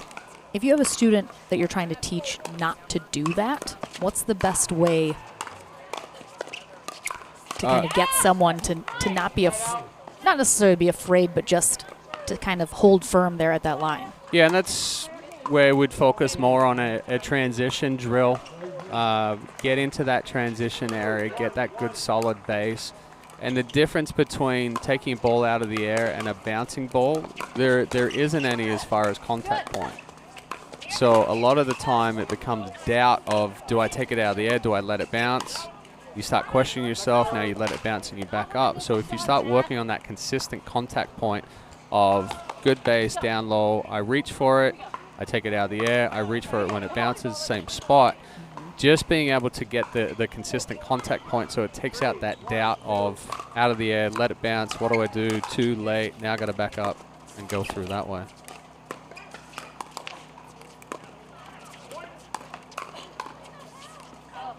Again, it's a little jammed. That elbow looked a little close to the body there as Shirley kind of got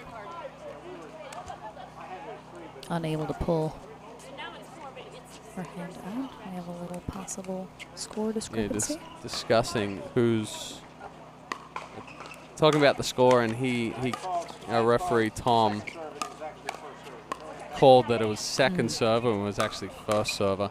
But one thing Bellamy's done better at the end of game 2 and here at game 3, not taking as big a backswing. She's keeping that contact point out in front. And if we actually come out and lay the wrist back just a little bit, we load the arm and we don't need that big backswing to create the power.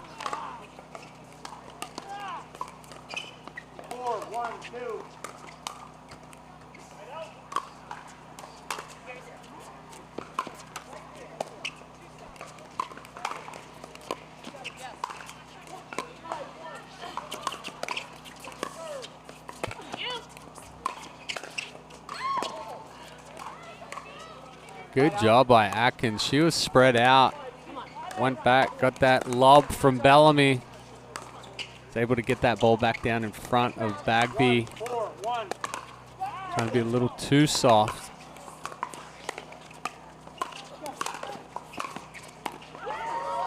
So when you say Atkins was spread out, what do you mean by that? Kind of on the run. She got pulled out wide, and then that lob was pushed back over her head. So instead of being in a comfortable positioning, maybe one step in either direction, she's spread out across the court where she's going from line to middle to baseline.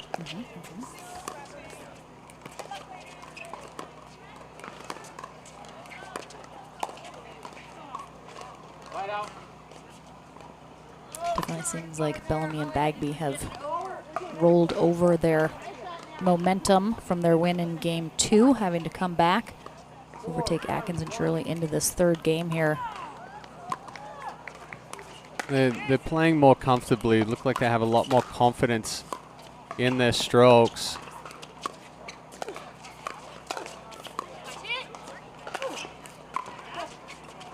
Oh, it's good. Did you see it through the screen?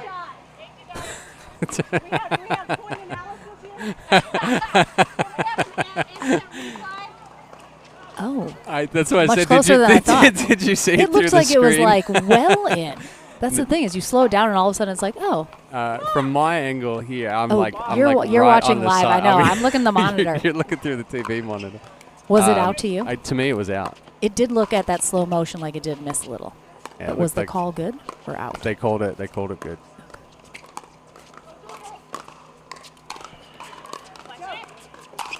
Oh. So here's the difference. Bellamy and Bagby are making a ton more balls than what they were when they lost the first one. They got behind in the second one. So just by making more balls, I mean, it's not like they were extremely difficult shots that they were giving there. They're putting balls back. But each time that you can make your opponents hit one more ball, regardless of what it is. Okay, I've hit this one. Oh, no, they got it back. I hit this one harder. Oh, no, they got it back. Oh, I got to create an angle. You keep putting the pressure on and making them do more each time. That's where you're going to force the error. Yeah, they've done such a great job doing that. And Bellamy and Bagby have the end change up 6-1. They'll conclude this third game on the near end, while Atkins and Shirley head to the far end, hoping to turn the tides a little bit in their direction.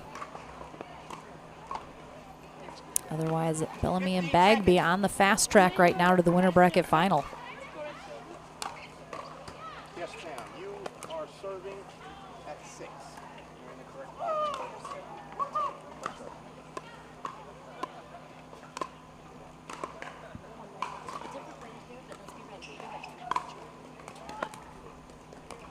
I'm in. 6, 1, 1.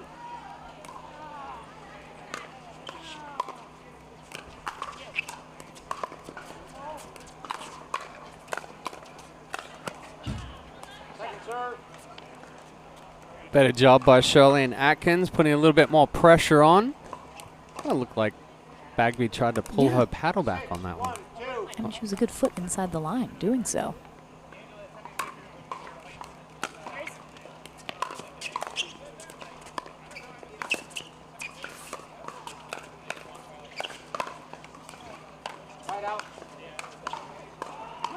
Atkins playing with a little more confidence those last 2 points.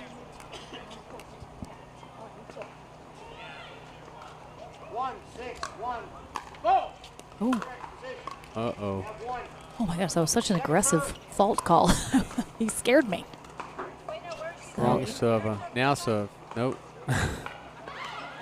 Well, no, so now Shirley does have to serve, right? Yeah. Because she served. Nope. Nope. There we go. There it goes. Wrong server, wrong position. So then she serves again as a different server, correct position.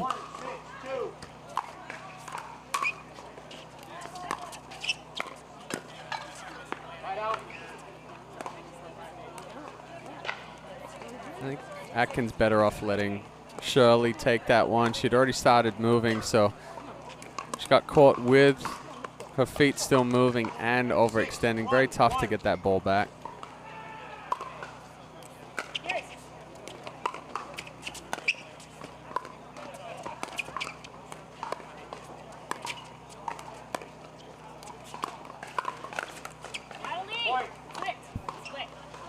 I mean, we talked in game 2 how it just seemed, you know, Atkins and Shirley could do no wrong. And now it's Bellamy and Bagby in the same position here in this third game. Yeah, we talked a little bit in the break where with pickleball, no lead is safe. I mean, we've seen a 10-0 come back and win 12-10. You know, certainly if you're only 2 or 3 points separating you, I mean that's definitely a given of, hey, we're not counted out of this one. So Atkins and Shirley now having the uphill battle, coming back and trying to square this up with Bellamy and Bagby. Now is the time that they need to change their strategy for sure. I'd like to see Shirley going back to being a little bit more aggressive. She was doing a good job of speeding balls up into Bagby's body. Did surprise Bellamy a couple of times as well. And then setting either herself or Atkins up on that good speed up and pop up. Now there's less pressure of trying to create something from not necessarily being there. Oh, I mean, that was kitchen fully. Sorry. Right foot on the line. She was right here. Oh no. No. No, it was the one before it. It was the ball before it. Yeah, she stepped over. She was like half foot in the kitchen. Yeah. She stepped over in front. Sorry, Tom. I'll recall it. 8, 1, 2.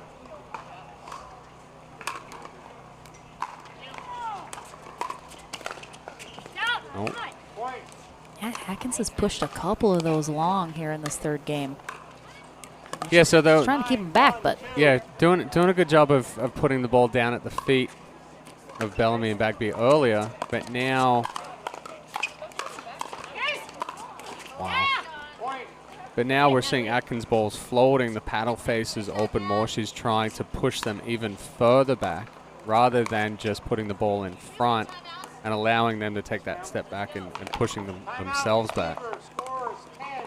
All right, so Atkins and Shirley will take their second final timeout here as Bellamy and Bagby have just rolled here to this 10-1. 17-1 yep, point differential. From game 2 into 3. Tough spot. I mean, again, Atkins and Shirley, is there an answer at this point? Well, we said potentially maybe not for Bellamy and Bagby in game 2 because Atkins and Shirley were just making too many balls and high quality balls. So I'm not going to count Shirley and Atkins out yet because it's 10-1. There's still that potential, but if the errors stay, no, you're not going to be able to stop it with the errors. Do they have a hold in them here? 10, 1, 2.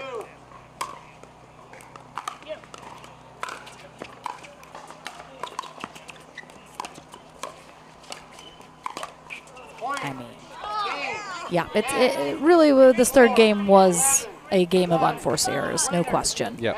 So Beth Bellamy, Natalie Bagby head to the winner bracket final. Mary Helen Atkins and Anna Shirley will drop into our consolation bracket. But of course, these ladies always having a good time on the court. So we're back into the action with more coverage here at the APP Atlanta Metro Open coming your way right after this.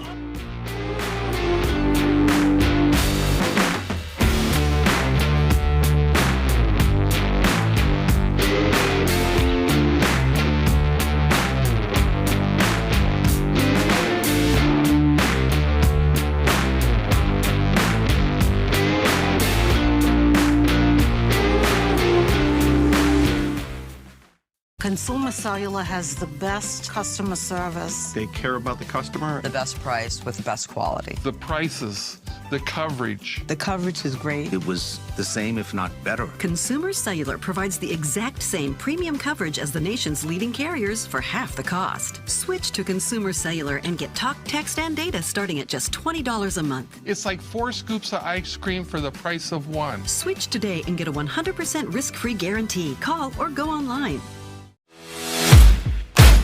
OS First, the official sock sponsor of pickleball.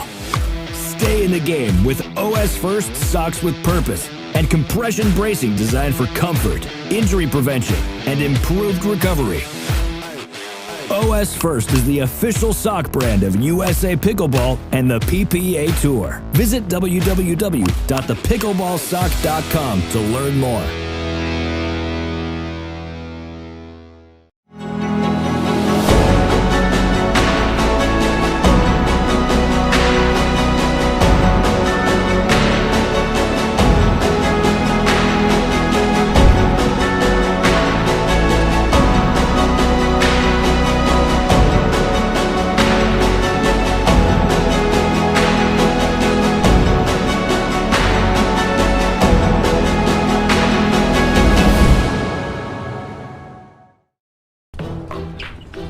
I will dig deep. I will crush this game. Athletes know nutrition drives performance. I will not slow down. Superior Lab supplements help you power up and recover faster. I will never surrender. Superior Labs is a proud sponsor of USA Pickleball.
Consumer Cellular has the best customer service. They care about the customer. The best price with best quality. The prices, the coverage. The coverage is great. It was the same, if not better. Consumer Cellular provides the exact same premium coverage as the nation's leading carriers for half the cost. Switch to Consumer Cellular and get talk, text, and data starting at just $20 a month. It's like 4 scoops of ice cream for the price of 1. Switch today and get a 100% risk-free guarantee. Call or go online.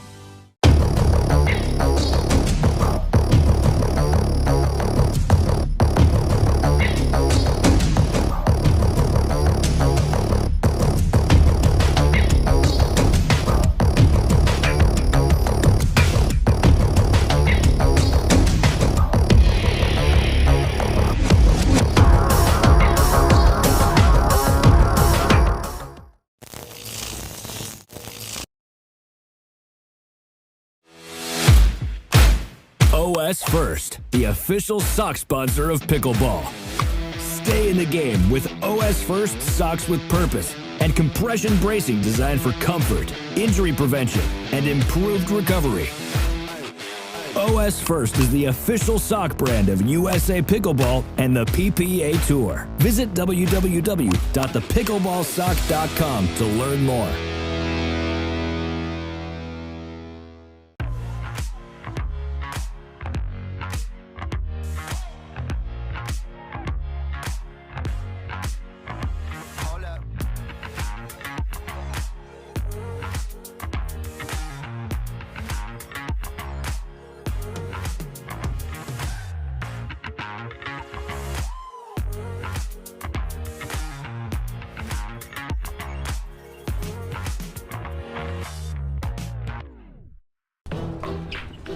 I will dig deep. I will crush this game. Athletes know nutrition drives performance. I will not slow down. Superior Lab supplements help you power up and recover faster. I will never surrender. Superior Labs is a proud sponsor of USA Pickleball.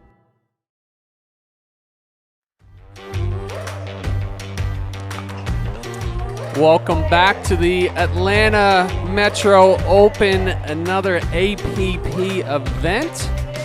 Unfortunately, as you can see, the trash bags are back over the cameras. We're in another rain delay. It's been on and off all day, trying to get in as much play as we can and bring you as much coverage. So we're going to go to another rain delay here. Hopefully it's a short one and this blows over, but as soon as we have coverage, we will be back up live.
Welcome back, everyone, from our second rain delay of the day.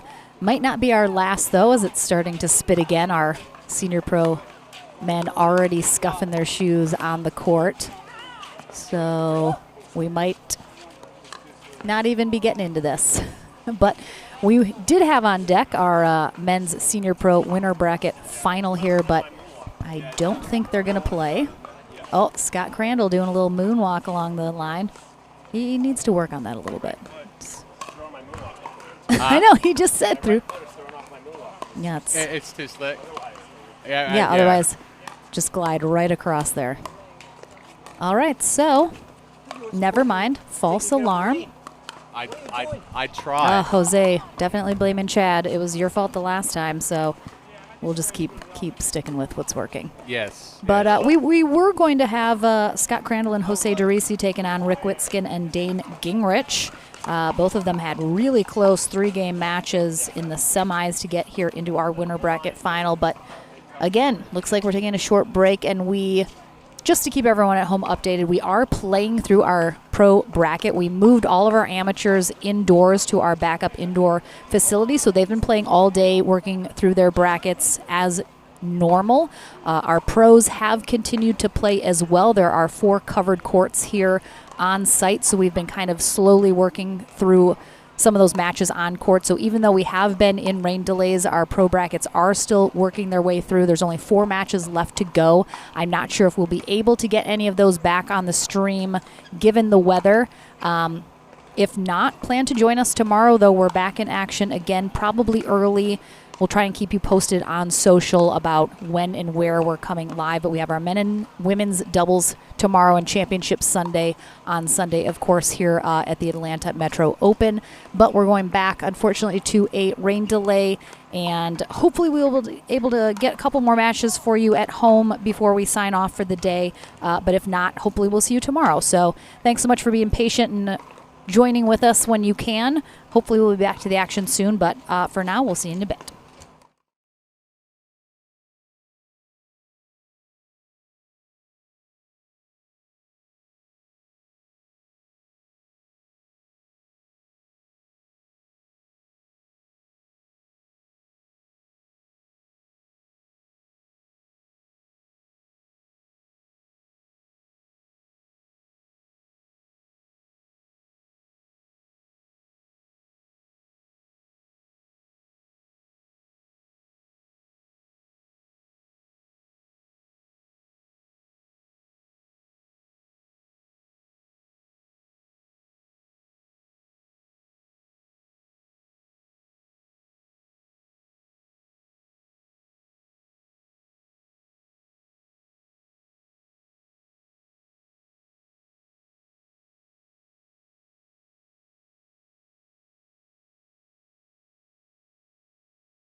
Let's try this again, Chad, shall we? Here we go.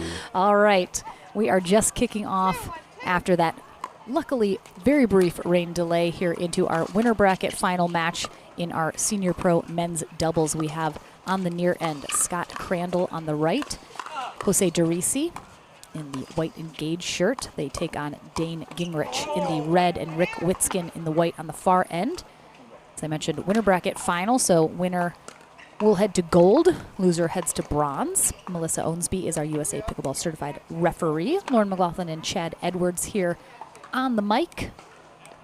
Witzkin and Gingrich out in front 2-1 here, but Crandall and Derisi with the serve, looking to tie it up.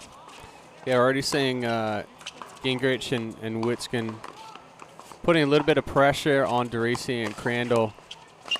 But two teams here, they're certainly going to take their opportunities to speed a ball up. Nice spot there from Derisi. Oh, there we go. There she is. Thought the replay froze right there. It was your eyes. They got stuck. Playing tricks on They got stuck. These are definitely two teams of very fiery players. We mentioned earlier in the women's Senior Pro doubles that a lot of the men get a little crazy on court sometimes. I think four these of are them the here. 4 guys that we talked about running I think into we the named. fence. I think we named these 4 players. So definitely, I expect a little bit of drama here, a lot of flair. Melissa's got her job cut out for her.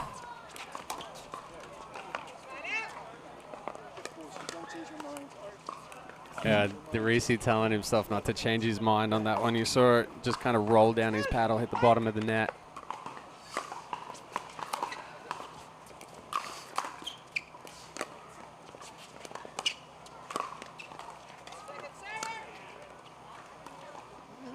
I don't know if he was planning on speeding that one up and then try to just bump it, but definitely all 4 guys respect each other's power. But like I said, they're going to take chances of speeding up. Witzkin getting a little lucky with kiss off of the net into Derisi's armpit. Don't see the armpit hit too often. Yeah, usually it's the shoulder, but that one came up and under.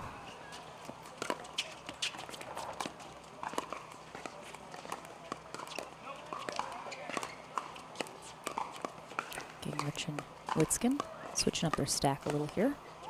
Oh, and this time it's Crandall with the ball dumped into the net there.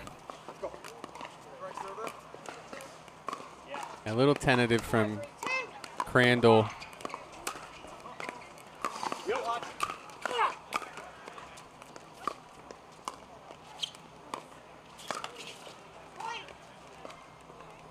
So we saw Crandall hit the no-look misdirect that he just attempted there. We went back on the live stream. Yeah, that was one of the earlier points. But he'll definitely try to reach in and just flick that wrist in the opposite direction.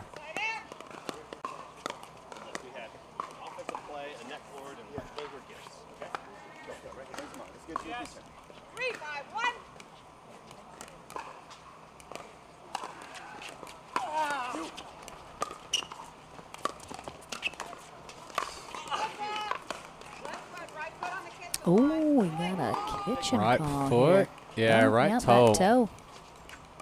I was about to say, excellent speed up from Gingrich, but just with that transfer in, it was something that we're talking about for tennis players. They're used to stepping in and hitting that volley.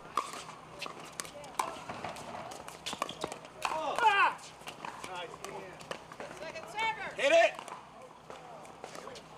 Witzkin doing enough to get a paddle on it from Derisi's speed up.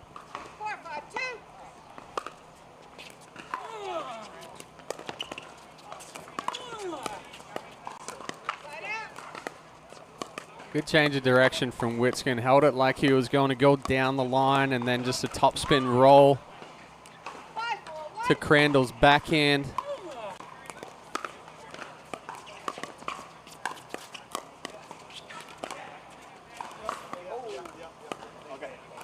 All right, so looked like Gingrich was about to call that wide, but Crandall, happy he overturned that call immediately. Caught that line. Yeah, that just going back to that one where Gingrich was going to call. It's hard to call a ball out when you see it slide like that. The only way a ball slides like that on a pickleball court is when it catches the line. It speeds up and stays down.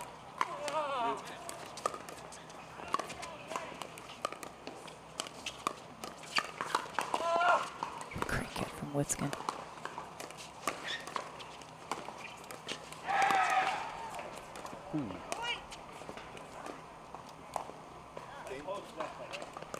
So I think potentially, even if that ball went I was like, in, it was going to be a dead ball, right? Yeah, Because he hit the post. If that ball had gone over the net, which would have been difficult anyway, it hit the net post.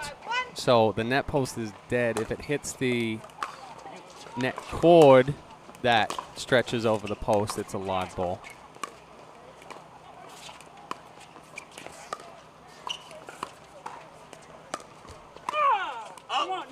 Ooh. And this time, Derisi looked like he was about to call that. Again, that looks like it hit right on the line.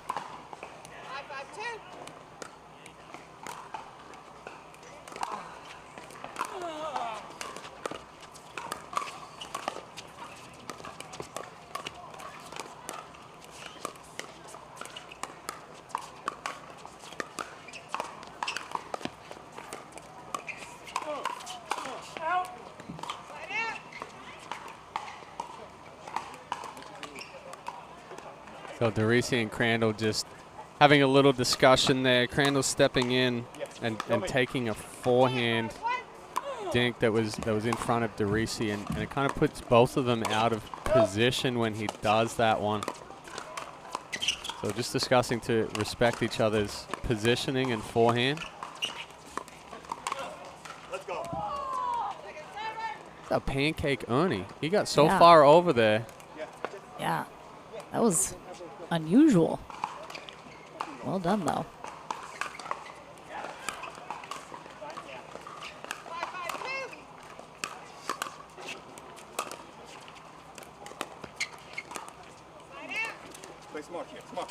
Gingrich disappointed with himself.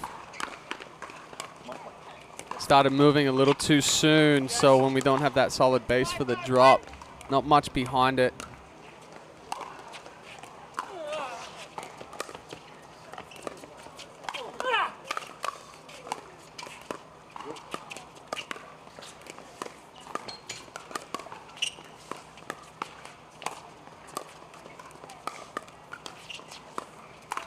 Another one. Good read by Derisi. Waiting to see Witskin's paddle flatten out and his head go down. Once that happens, can't see where Derisi is. Recognizing that ball's going down the line. And Witskin is one of those players that often drops his head on his shots. It's almost his, positioning. Hits a lot of shots looking straight down.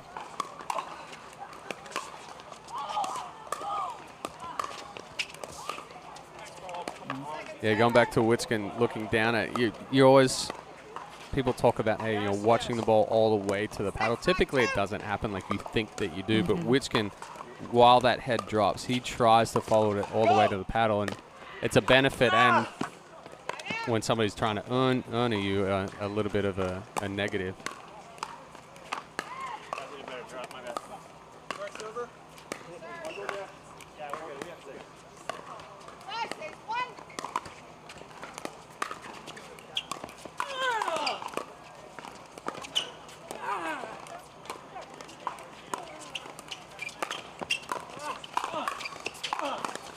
Good move by Derisi. That's right. I heard it. Nobody else did. I'll wipe your microphone off right there. Chad's ears. Good move by Derisi coming across the kitchen, staying in that firefight. Quick hands there from Witskin. Gets the butt tap from Gingrich. Yeah, Witskin held that nicely.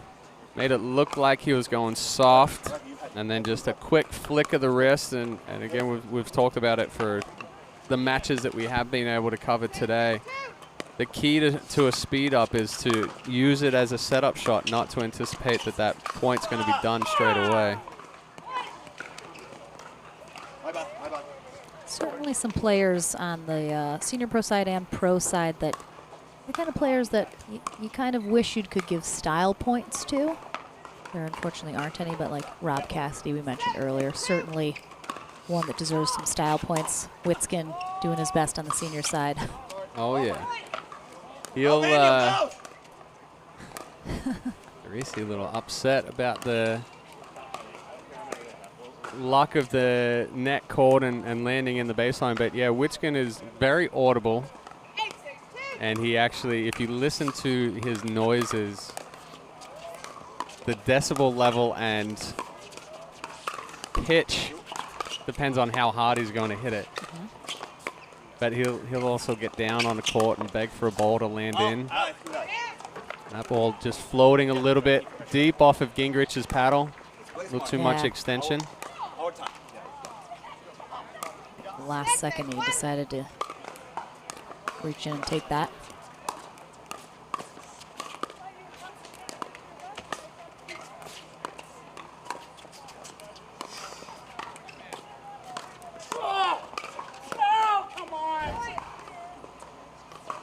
That's a good reach in by Crandall, but set up with that ball deep to Witskin's backhand. Tough ball to try to go cross court on.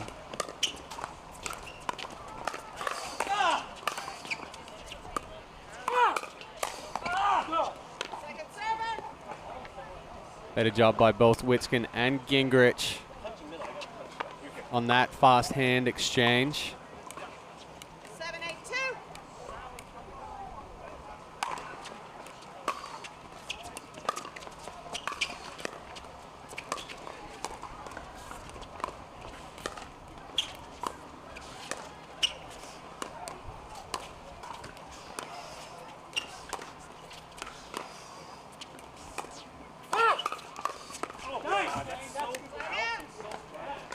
Again, there's kind of Crandall coming over in front of Dorisi, a little bit past that center line. Yeah, I've seen Crandall. That's the downside of the 2 forehands. Yeah, right and there. I've seen Crandall play quite a number of times in the last few months, and he likes to be aggressive there in the middle, but you know, Dorisi's just as aggressive. So we talked about if you've got those 2 aggressive players that are stacking and you're coming across constantly, you do tend to get in each other's way.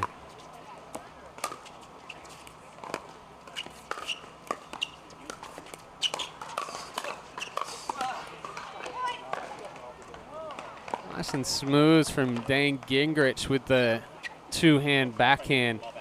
Really, I mean, for those of you out there that are working on hitting the 2-handed backhand, the focus is more on that left hand for the righties or right hand for the lefties, but extending through it with the left hand compared to that 1-hand backhand where you run the risk of flicking a little bit more. And we just saw with Gingrich, went to the 1-hander there, snapped the wrist, and it brought it down.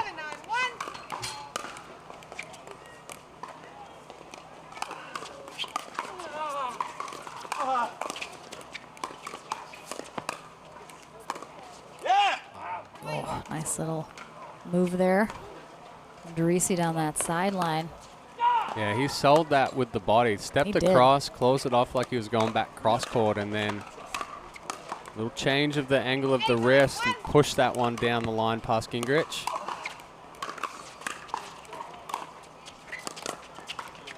Kept this first game very close here. Witskin just, some of these shots he gets back is so strange because it looks like he's just flailing his body and happens to hit the ball, but he does it so often. It's clearly, you know, yeah, he's good at it. He's protecting that right hip, and reason being so is typically from right hip to right armpit is the hardest spot for a right-hander to get back. So you see Witskin, that's probably the 4th time that he's done it this match. He protects that right hip and then accelerates back through it.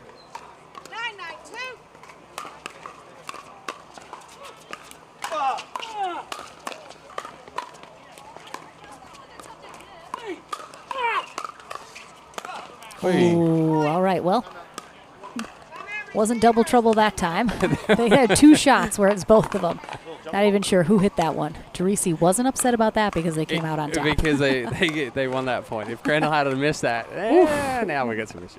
Might have had some eye rolling. Yeah, but a better job of Crandall and Teresi getting back into this one and tying it up. Witskin and Gingrich had been putting it to them a little bit more and getting away with some speed ups into the body right there. Crandall and Teresi starting the firefight, finishing the firefight, and like you said, they're both fired up going for that one. It's kind of a race of who's going to get their paddle there first. So Crandall and Teresi will have a game point here coming out of this timeout. Witskin and Gingrich have been able to stay out in front most of this game. Crandall and Teresi hot on their heels, but let's see if they can close this first game out.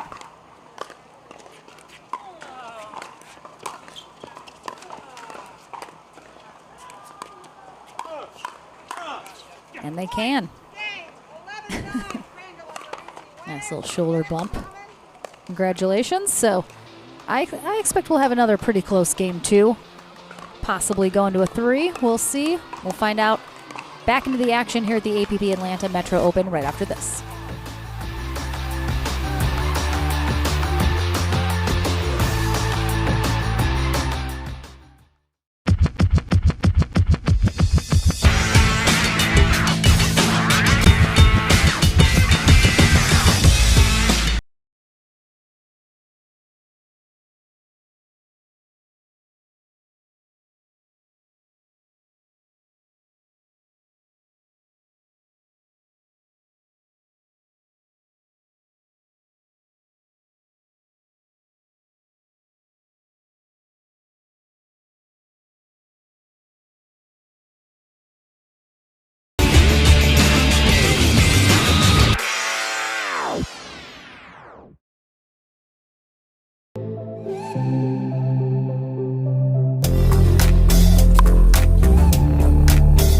Hiya, my name is Stacy Townsend, and let's learn to play better pickleball with Pickler and USA Pickleball.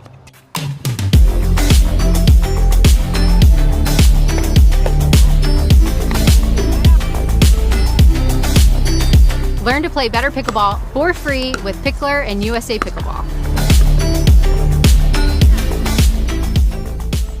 Consumer Cellular has the best customer service. They care about the customer. The best price with the best quality. The prices, the coverage. The coverage is great. It was the same, if not better. Consumer Cellular provides the exact same premium coverage as the nation's leading carriers for half the cost. Switch to Consumer Cellular and get talk, text, and data starting at just $20 a month. It's like 4 scoops of ice cream for the price of 1. Switch today and get a 100% risk-free guarantee. Call or go online.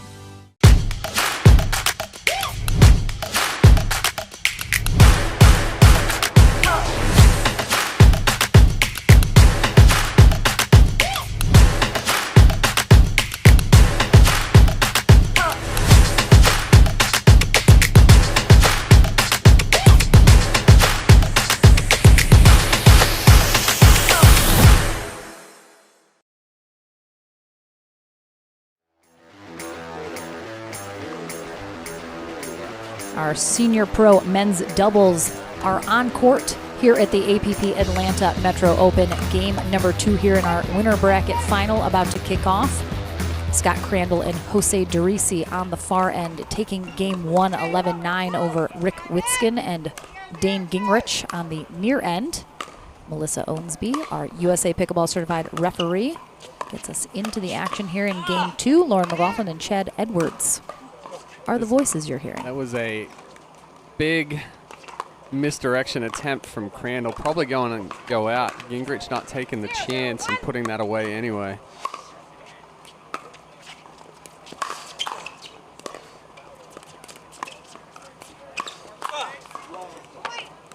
Good spot from Gingrich. Teresi kind of slowing it down a little bit. Probably made the mistake of going too much to Gingrich's forehand.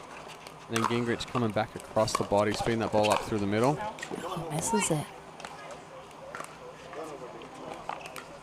That I find is the risk I run on the one-handed backhand, is that you pull it too far across your body. Yeah, and a lot of time that has to do with elbow positioning. If the elbow's too flat or actually goes above the paddle head, that one was just a little too flat.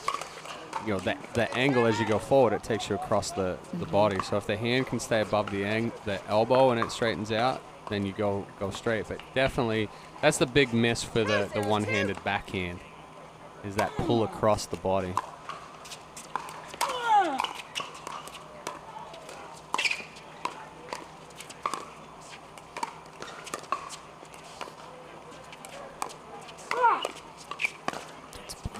Crandall.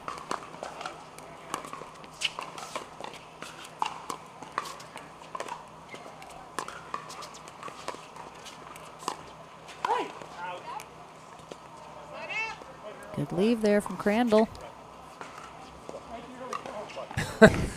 Witskin's like, well, you called that out before it even landed in. I mean, to be fair, he can call it as soon as he wants it. Yep. As long after Witskin hits it. Could have changed his mind if it dropped in. Yeah, I clearly. mean, technically an out call can be partner communication. Good speed up again from Derisi. Yeah, he was ready for it to come back, though, and it did fast. So, again, we talked a lot so far today already. Got to expect the shot to come back and be ready for the next one.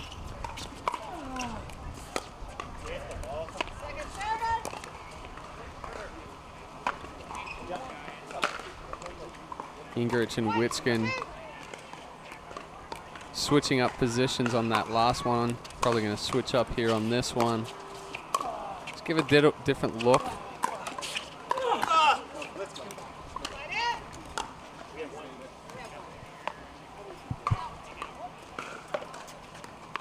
Winner of this match heads to the gold medal match. Loser will head to bronze.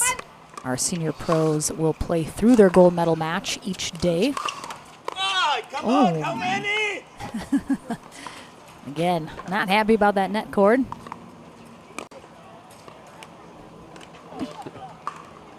Derisi is vocal in the different way of Witskin on the court. Oh, thanks God.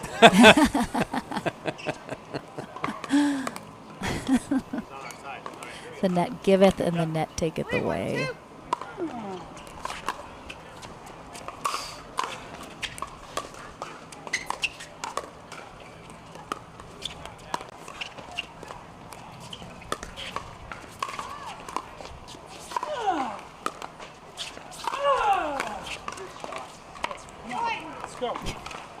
Witskin recognizing Derisi's only attempt early, throwing up a lob. Crandall went back and got it well, but already in a difficult position.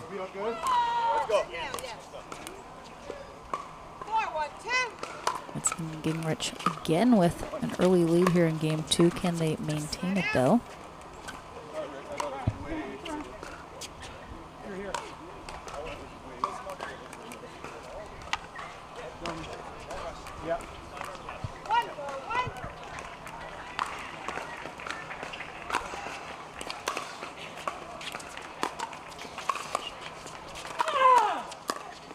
Gosh. Scott Crandall. Oh my gosh. Paddle in the right position. Protected that first Gingrich speed up into his throat. Yes. And then protected one down his hip.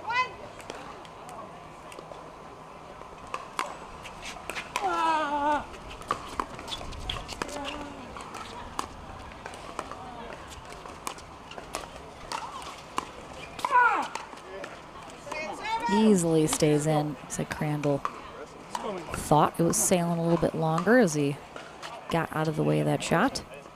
Yeah, it was a better spot from Witskin. So the previous two balls that Crandall had blocked were more backhand side into body. Witskin goes left hip right there, and it's hard for Crandall to get a good reset off of that ball.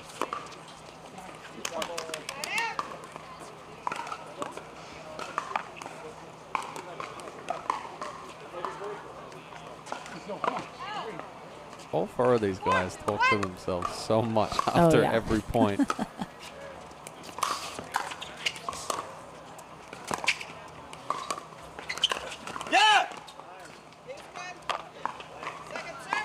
Witskin looking back to see if he cleared it easily. Didn't cross the plane of the net before he made contact.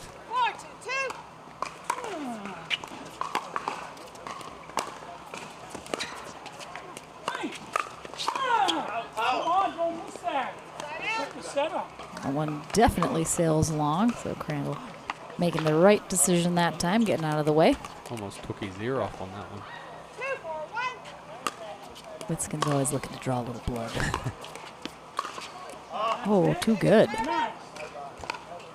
There's not a lot of pace, just perfect placement there from Gingrich. Yeah, and that's the two-hander. You can add a lot of spin with that, just holding on to it, changing direction.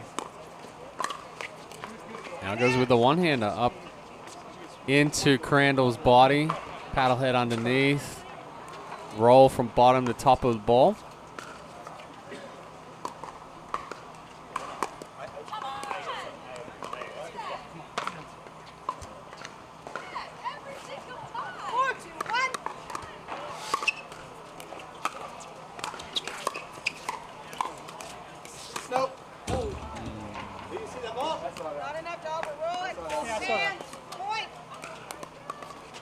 You see it live, Chad? It looked like it was on the line to me.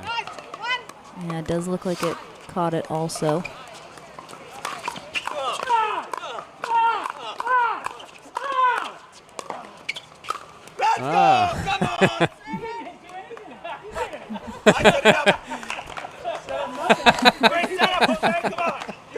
All right, here comes the fireworks. Here we go.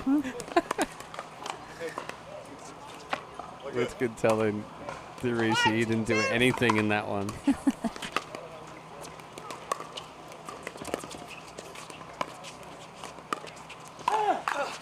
No, that's too easy. Sorry, Jamie. Yeah, Witskin's got a little bit more unorthodox style on that backhand counter attack. Drops the body down, stays flatter.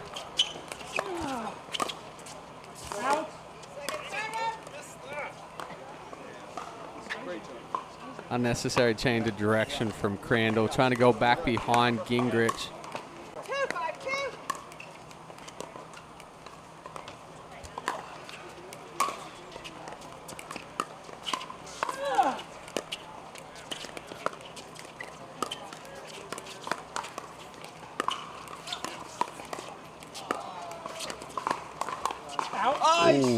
Oh, that one he finally goes with that backhand instead of the forehand he's been so successful with.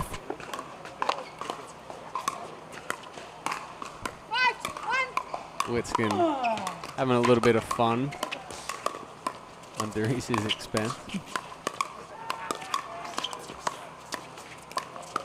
I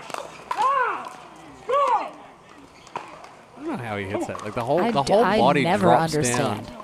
Oh, it's just the way he finishes. He's actually in a good position, and then when he hits, the whole body drops down with it. Just looks like it would hurt. Like he does so much with his body. I'm just like, ooh. Yeah. I feel sore just watching him. Live, it looks very, very unorthodox. But when we slowed it down right there, he's in that good positioning. But yeah, he's definitely always got a ton of body movement that goes along with his swings, forehand and backhand side, but much, much more so on the backhand.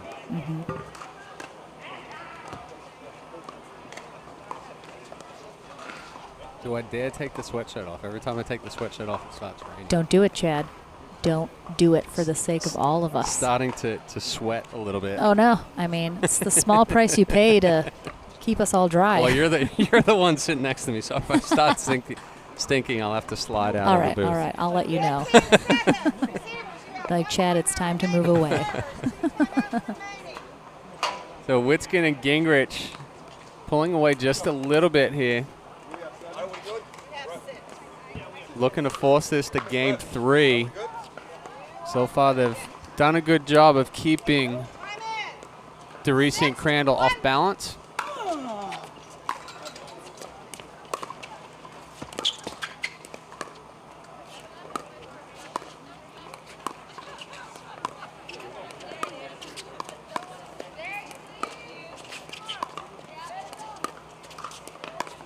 Oh, yeah, very. Oh, yeah. I mean, looked at, I was like, oh, very short lob. That's not going to end well. DeRisi with the air into the net. He just tried to bring it down too much. Snapping that wrist down, dumped it into the net.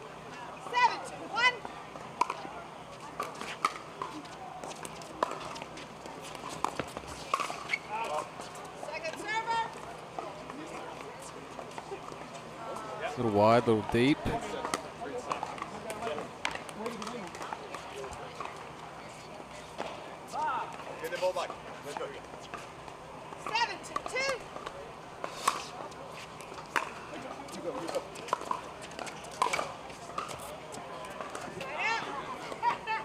DeRisi sending praise above again for that one. Getting his own net love. Kicking off the net cord and staying short into the kitchen.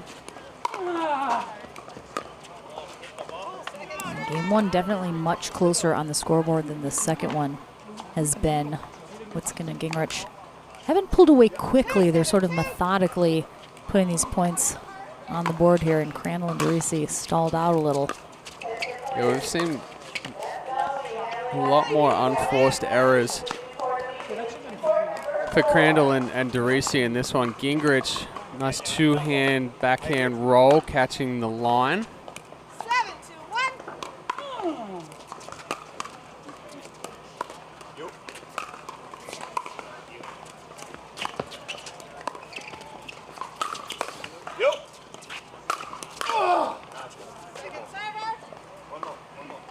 Two big overheads there from Crandall. Gingrich handles the first, cannot get that second one back.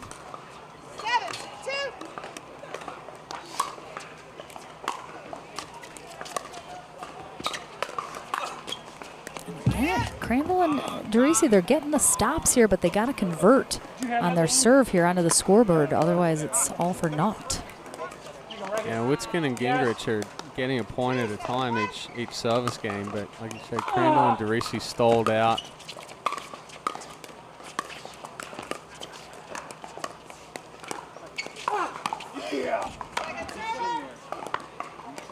I'd like to see Crandall and DeRisi put a little bit more of wider balls spread, either Gingrich or Witskin out wide. They're kind of staying within the middle of the court, within the body, and they're both just reaching in and being aggressive and putting those balls away. You're not going to be able to hit through Witskin and Gingrich. Their hands are too good for that one.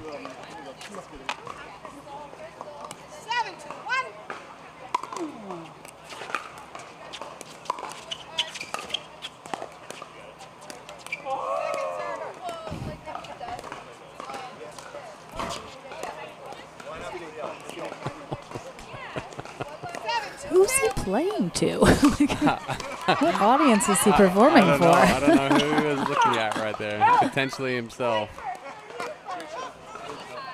He does it for himself to watch back later.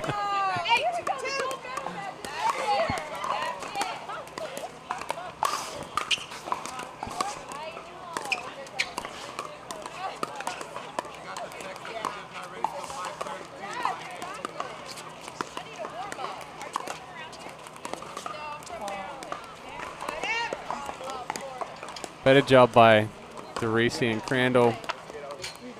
Going wide to both sides of the court there, and then this looked like Gingrich saw DeRisi move for the fake Ernie. Tried to rush it and dumped it into the net.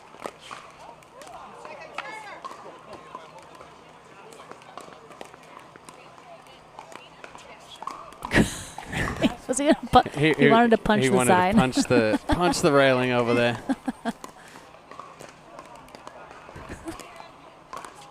Still talking to himself.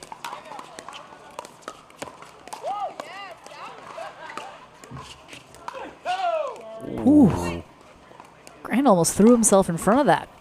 Yeah, he got really big right there. Opened the chest fully. Was looking for a forehand through the middle. So obviously he read Witskin's speed up really well, but able to just duck out of the way the last minute.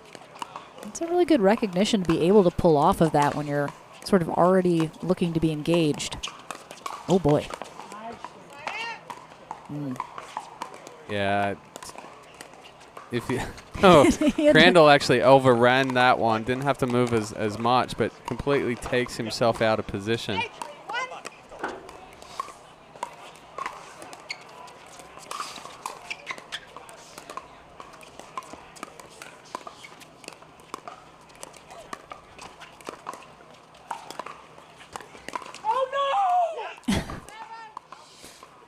You gotta be kidding me. Change up. Holy smokes, the easiest shot. Yeah, he was not expecting that at all. That was, I mean, DeRisi faked the Ernie attempt the ball before, went for that one, was committed to it, wasn't able to put much on it, and Witskin way out in front of it.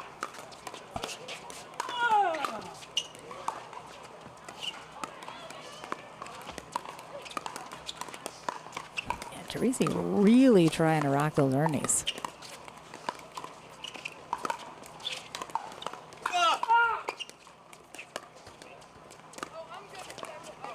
Well, at times you can get your opponent or bait your opponent into trying to speed a ball up down the line there. DeRisi moving on balls that he knows he's not going to get an Ernie attempt on, but trying to catch Witskin's eye with the movement, maybe make him change direction. We just saw he faked a one step in that direction and then looked for the counter attack.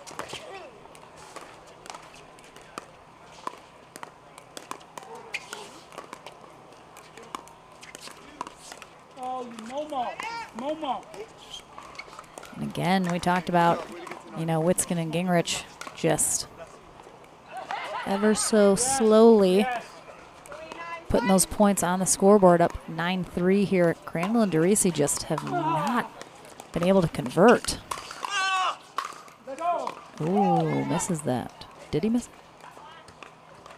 I don't think so. I think it just said "let's go." Oh, sorry. I yeah. thought DeRisi said I thought no. No. But I think it was "let's go."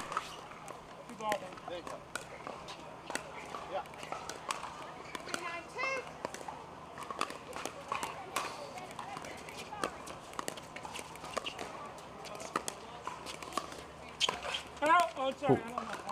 I touched the net. You're very welcome. That's a good guy that called that shit. Would you call that a 9-0? If I call it a 9-2, I would call it a 9-0. No, just asking.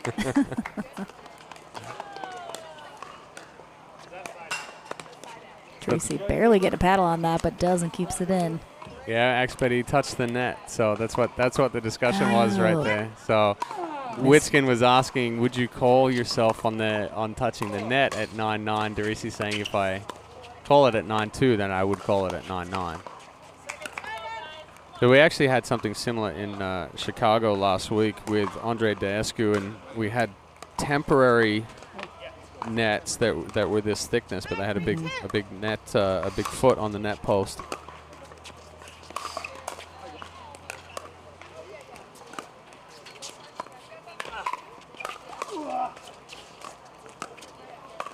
Oh my goodness, Crandall! I did not think he was going back. And then the easy one. Got the tough one, missed the easy one. But so with the Ernie attempt and touching the net post or anything, or in this case, it was a net foot. Technically, there's no momentum rule in an Ernie attempt. Okay. If you touch any part of the net or anything, as long as the ball is considered dead, then you can touch the net. Now the question was, how can the referee watch the net post and tell when a ball was dead? So sure. Daescu actually won the point because the referee deemed the ball dead after touching the net post on an Ernie. So, there's different rules for different things of taking balls out of the air and doing all of that. So. No net, let's go. Actually caught himself. Yeah, he was so close too. But man, Derisi has been an Ernie machine this match. Gotcha. Yes, yes, yes, yes. All right, 4-10.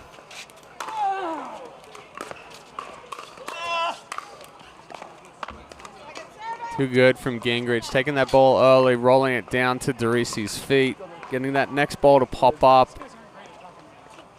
Didn't try to go too big with that one either. Usually when we go to put a ball away, the typical miss is taking that big backswing, catching the ball too late. Yes, yes.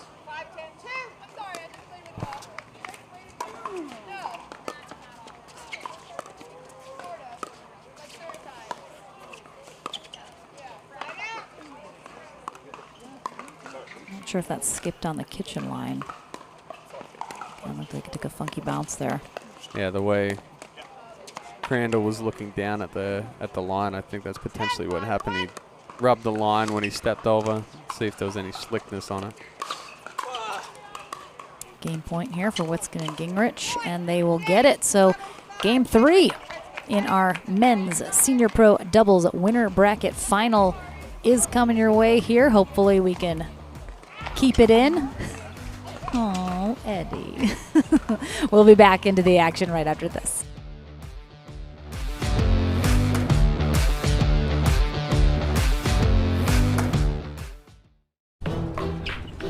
I will dig deep. I will crush this game. Athletes know nutrition drives performance. I will not slow down. Superior Lab supplements help you power up and recover faster. I will never surrender. Superior Labs is a proud sponsor of USA Pickleball.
Game 3, I'd expect nothing less from these two teams.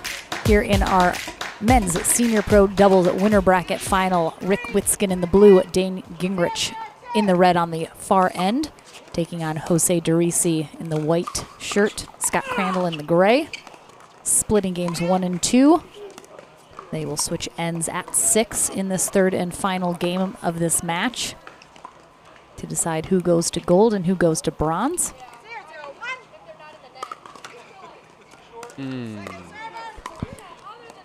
Catching the net, landing in the kitchen. Derisi and Crandall need to play a little bit cleaner pickleball in this one. Too many mistakes creeping in.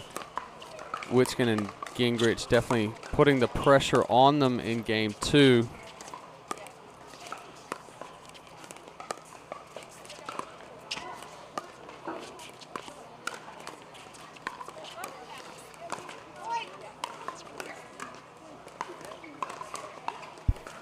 Gingrich talking to himself after missing that one into the net. Paddlehead just not quite getting low enough.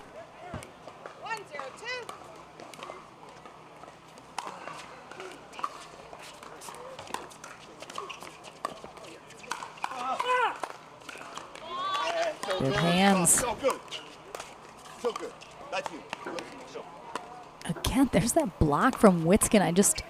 It looks like he just luckily gets a paddle in the right place. Yeah, I think but it just happens too often. It's the excessive movement that makes. Yeah, it kind of throws you off. Oh my goodness.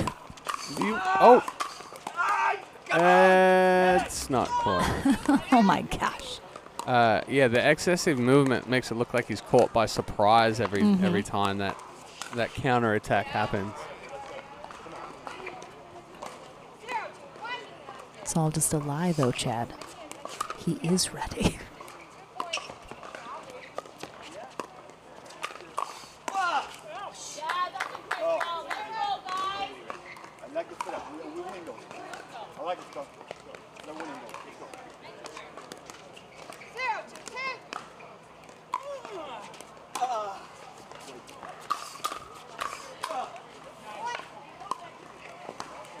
Nice third shot drive, fifth shot drive from Gingrich.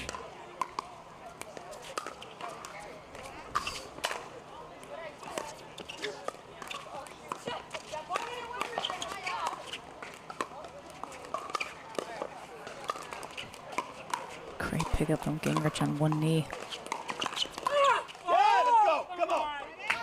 Gingrich is like the opposite side of the coin from Witskin. Witskin's all flair, all movement.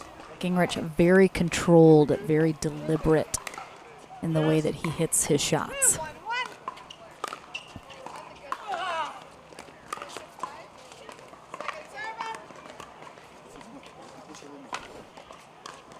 Randall talking to himself again after missing that drop into the net.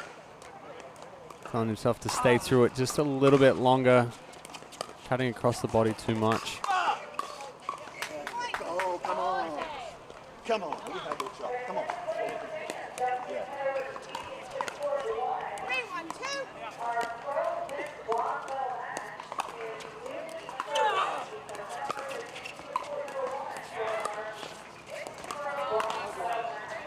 Got it. Let's go! I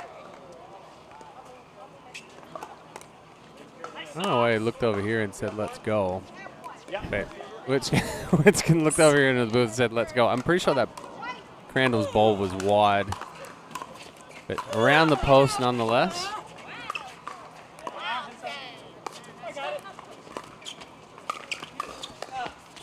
Let's go! Vamos! Yeah, not agreeing with DeRisi's choice of bringing Witskin in on that one.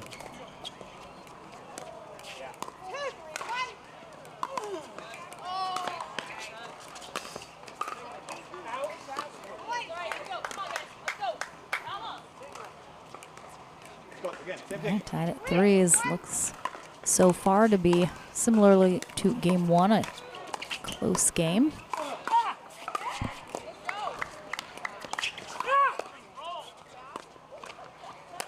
What? Oh my goodness. How did he get the angle? I mean, he like full run, flip it from over his head, down at Witskin's feet at the kitchen line. Mr. Crandall, I'm impressed with that ball. Equally.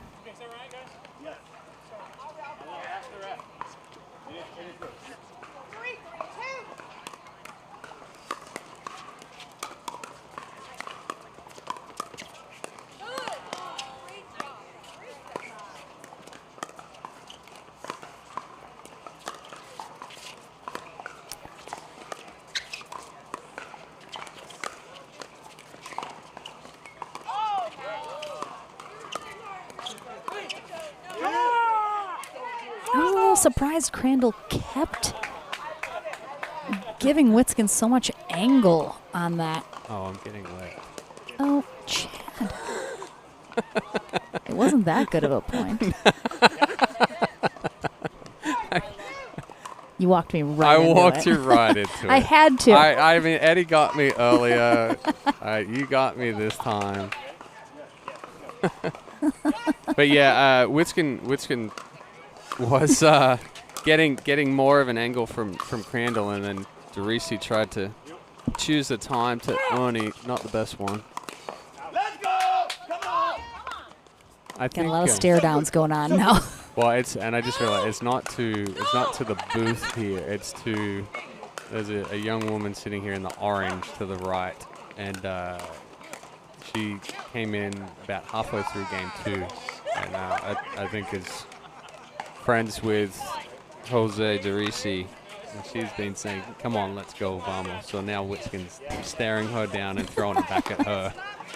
That sounds right. It sounds like Rick. Yes. All right, are we timeout or rain delay situation?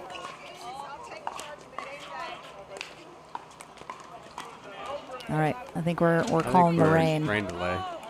All right, so our players have deemed the court getting a little slick here after Chad was getting wet earlier. So we're going to go back into a rain delay, unfortunately. Hopefully this is a quick one as well, like the last one, but we'll keep everyone posted. Don't go too far. Keep us up and running in the background, and hopefully we'll see you soon.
All right, so luckily it was a very short rain delay indeed. Right back into the action here in this winter bracket final. Oh, except is it spitting again? Yeah.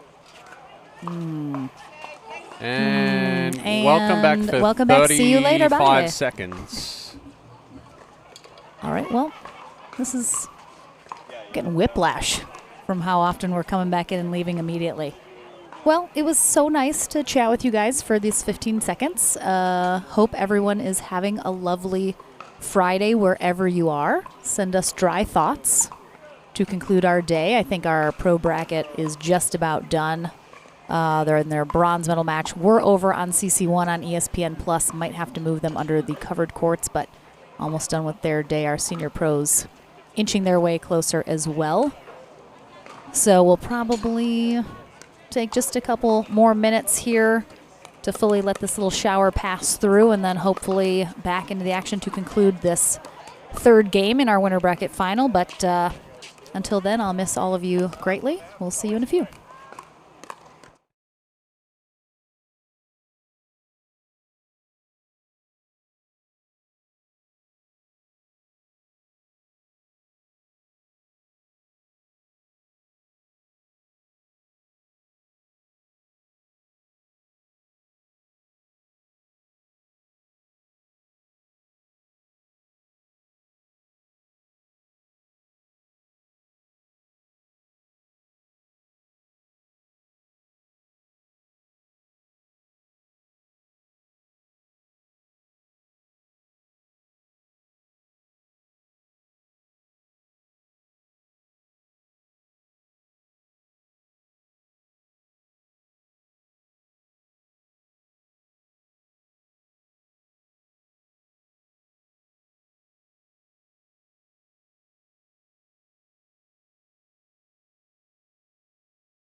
All right, anyone who is still watching and can hear the sound of my voice, we do have a bag over our camera right now, which is what you're looking at. But just wanted to give everyone at home a quick update. We are going to go ahead and shut down the stream for the rest of the day. It's raining quite a bit heavier than it has all day, and considering we are near the end of the day anyway, there's no point keeping everyone here much later to try and get through this rain. So we are going to be done for the day. Thank you so much for being patient with us throughout the day, but we will be back tomorrow morning. Check out our socials, of course, to see what time we're going to be live for our men's and women's doubles day. We do also have rain in the forecast tomorrow, so could play out very similarly to today, but definitely stay tuned. We thank you so much for joining us today and hope everyone has a lovely evening wherever you're at. Lauren McLaughlin, Chad Edwards, Eddie Atkins signing out for the day. We'll see you tomorrow.